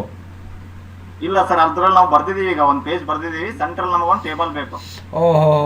ಸರ್ ಅದನ್ನ ನಿನ್ನೆ ಲಾಸ್ಟ್ ಅಲ್ಲಿ ನೀವು ಹೇಳಿದ್ರಲ್ಲ, ಒಂದು ಮ್ಯಾಟರ್ ಟೈಪ್ ಮಾಡಿ ಇಲ್ಲ ಹೇಳ್ಕೊಡ್ತೀನಿ ನೋಡಿ. ಓಕೆ ಹೇಳ್ಕೊಡ್ತೀನಿ, ಗೊತ್ತಾಯ್ತು. ಓಕೆ, ಜೀವಾರಿ ಗುರು ಅಂತ ನಾನು ಫಸ್ಟ್ ಏನ್ ಬರೀತೀನಿ ಇಲ್ಲಿಂದ ಜೀವಾರಿ ಗುರು ಅಂತ ಬರೀತೀನಿ. ಈಗ ನೆಕ್ಸ್ಟ್ ನೀವು ಏನ್ ಬರಿಬೇಕಪ್ಪ ಅಂದ್ರೆ ಟ್ಯಾಬ್ ಫ್ರೆಶ್ ಮಾಡ್ಬೇಕು. ಜಸ್ಟ್ ಟ್ಯಾಬ್ ಅನ್ನ ಒತ್ತಬೇಕು, ಏನು ಒತ್ತಬಾರ್ದು, ಸ್ಪೇಸ್ ಬಾರ್ ಒತ್ತಬಾರ್ದು, ಮೌಸ್ ಇಂದ ಮುಂದ್ಗಡೆ ಹೋಗಬಾರ್ದು. ಜಸ್ಟ್ ಟ್ಯಾಬ್ ಅನ್ನ ಫ್ರೆಶ್ ಮಾಡ್ಕೊಂಡು ಅನಿಲ್ ಅಂತ ನಾನು ಟೈಪ್ ಮಾಡ್ಕೋತೀನಿ. ಮತ್ತೆ ಟ್ಯಾಬ್ ಮಾಡ್ತಿದ್ದಾನೆ ರಾಜು ಅಂತ ಟೈಪ್ ಮಾಡ್ತೀನಿ. ಮತ್ತೆ ಎಂಟರ್ ಮಾಡ್ತೀನಿ, ಇಲ್ಲಿಂದ ಕೆಳಗಡೆ ರವಿ ಅಂತ ಟೈಪ್ ಮಾಡ್ಕೋತೀನಿ. ಮುಂದೆ ಟ್ಯಾಬ್ ಫ್ರೆಶ್ ಮಾಡ್ಕೋತೀನಿ, ರವಿ ಆಗ್ತಿದ್ದಾನೆ. ಮತ್ತೇನ್ ಮಾಡ್ತೀನಿ ನಾನು ಜಯ ಅಂತ ಟೈಪ್ ಮಾಡ್ಕೋತೀನಿ. ಮತ್ತೆ ಟ್ಯಾಬ್ ಅನ್ನ ಫ್ರೆಶ್ ಮಾಡ್ಕೋತೀನಿ, ಜಯ ಆಗ್ತಿದ್ದಾನೆ, ಜೀವಾರಿ ಗುರು NATH ಗುರುನಾಥ್ ಅಂತ ಟೈಪ್ ಮಾಡ್ತೀನಿ. ಮತ್ತೆ ಟ್ಯಾಬ್ ಫ್ರೆಶ್ ಮಾಡ್ಕೋತೀನಿ. ಮತ್ತೆ ನನಗೆ ಬೇರೆ ಬೇರೆ ಹೆಸರು ಮತ್ತೆ ನಾನು ಕೆಳಗಡೆ ತಗೋತೀನಿ, ಬ್ಯಾಕ್ ಪೇಸ್ ಮಾಡ್ಕೊಂಡು ಎಂಟರ್ ಮಾಡ್ಕೊಂಡು ಇಲ್ಲಿಂದ ನಂಬರ್ಸ್ ಹಾಕೋತೀನಿ. ಯಾವುದು ಬೇರೆ ಬೇರೆ ನಂಬರ್ಸ್ ಗಳನ್ನು ಕೂಡ ಹಾಕ್ಬೋದು, ಇಲ್ಲ ಸರ್ ಹೆಸರುಗಳನ್ನು ಕೂಡ ನೀವು ಬರಿಬಹುದು. ಬಾಬು ಅಂತ ಹಾಕೋತೀನಿ. ಮತ್ತೆ ಟ್ಯಾಬ್ ಫ್ರೆಶ್ ಮಾಡ್ಕೋತೀನಿ, ಇಲ್ಲಿಂದ 102 ಅಂತ ಅಂದ್ರೆ ಜಸ್ಟ್ ಫಾರ್ 102 ಅಂತ ಬರ್ಕೋತೀನಿ. ಓಕೆ, 102 ಅಂತ ಬರಿತೀನಿ. ಟ್ಯಾಬ್ ಫ್ರೆಶ್ ಮಾಡ್ಕೊಂಡು ಮತ್ತೆ ಇಲ್ಲಿ 205 ಅಂತ ಬರಿತೀನಿ. ಓಕೆ, ಈ ರೀತಿಯಾಗಿ ನಾವೇನ್ ಮಾಡ್ಕೊಂಡಿದ್ದೀವಿ, ಒಂದು ಮೈಕ್ರೋಸಾಫ್ಟ್ ವರ್ಡ್ ಒಳಗಡೆ ನಾವು ಬರ್ದಿರುವಂತದ್ದು ಹೌದಾ. ಈಗ ಇದರ ಒಳಗಡೆ ನನ್ಗೆ ಏನ್ ಮಾಡ್ಬೇಕಾಗಿದೆ, ಒಂದು ಟೇಬಲ್ಸ್ ಅನ್ನ ಆಟೋಮೆಟಿಕ್ ಆಗಿ ಹಾಕ್ಬೇಕಾಗಿದೆ. ಅವಾಗ ನೀವೇನ್ ಮಾಡ್ಬೇಕು, ಸಂಪೂರ್ಣವಾಗಿ ಇದನ್ನ ಸೆಲೆಕ್ಷನ್ ಮಾಡ್ಕೊಳ್ಳಿ. ಸೆಲೆಕ್ಷನ್ ಮಾಡಿದ ನಂತರ ಏನ್ ಮಾಡ್ಬೇಕಂದ್ರೆ Alt N TV ಅಂತ ಟೈಪ್ ಮಾಡ್ಕೋಬೇಕು. ಜಸ್ಟ್ Alt N TV ಅಂತ ಟೈಪ್ ಮಾಡ್ತಿದ್ದಾನೆ. Table size convert to the text to the table ಅಂತ ಬರುತ್ತೆ. ಓಕೆ ಅಂತ ಮಾಡ್ಕೊಳ್ಳಿ, ಆಟೋಮೆಟಿಕ್ ಆಗಿ ಬಂದ್ಬಿಡ್ತದೆ. ಗೊತ್ತಾಯ್ತಾ? ಗೊತ್ತಾಗಿದೆ? ಕನ್ಫ್ಯೂಸ್ ಆಯ್ತಾ ಸರ್? ಅದು ಏನಂತಂದ್ರೆ ಈಗ ಆಲ್ರೆಡಿ ಈ ತರ ಗೊತ್ತಿದೆ ಸರ್, ಇದು ಟೇಬಲ್ ಹಾಕೋದು ಗೊತ್ತಿದೆ. ಈಗ ಅಡ್ಜಸ್ಟ್ಮೆಂಟ್ ಮಾಡಿ ನಾವು ಎಕ್ಸ್ಟ್ರಾ ಈಗ ಆಲ್ರೆಡಿ ಒಂದ್ ಪೇಜ್ ಬರ್ದಿದೀವಿ ನಾವು ಫುಲ್.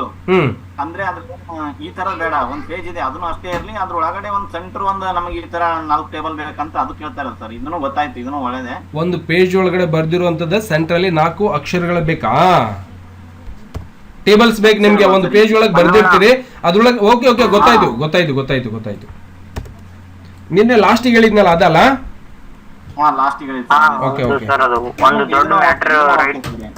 ಓಕೆ, ನೋಡಿ ಈ ರೀತಿಯಾಗಿ ನಾವು ಬರ್ದಿರ್ತೀವಿ ಹೌದಾ.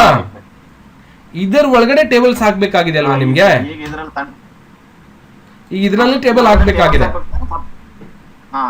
ಓಕೆ, ಇದನ್ನ ಎಂಟರ್ ಮಾಡ್ಕೊಂಡು ಒಳಗಡೆ ಅಕ್ಷರ ಏನ್ ಬರೋದು ಬೇಡ ಸರ್, ಸ್ಪೆಲ್ಲಿಂಗ್ ಏನ್ ಬರೋದು ಬೇಡ, ಟೇಬಲ್ ಅಷ್ಟೇ ಇರಬೇಕು. ನಮಗೆ ಏನು ನಾವೇನೋ ಕ್ಯಾಲ್ಕುಲೇಷನ್ ಮಾಡಬೇಕು. ಓಕೆ, ಸರಿ. ನಾನೇನ್ ಮಾಡ್ತೀನಿ, ಈ ರೀತಿಯಾಗಿ ಖಾಲಿ ಪೇಜ್ಗೆ ಹೋಗಿ ಇನ್ಸರ್ಟ್ ಒಳಗೆ ಹೋಗಿ ಏನ್ ಮಾಡ್ತೀನಿ, ಇಲ್ಲಿಂದ ಟೇಬಲ್ಸ್ ಅನ್ನ ಸಂಪೂರ್ಣವಾಗಿ ಇಲ್ಲಿಂದ ಟೇಬಲ್ ಕ್ವಿಕ್ ಆಕ್ಸೆಸ್ ಟೇಬಲ್ ಒಳಗೆ ಅಥವಾ ಇಲ್ಲಿಂದ ನಾನು ಒಂದು ಟೇಬಲ್ಸ್ ಅನ್ನ ಡ್ರ್ಯಾಗ್ ಮಾಡ್ಕೋತೀನಿ.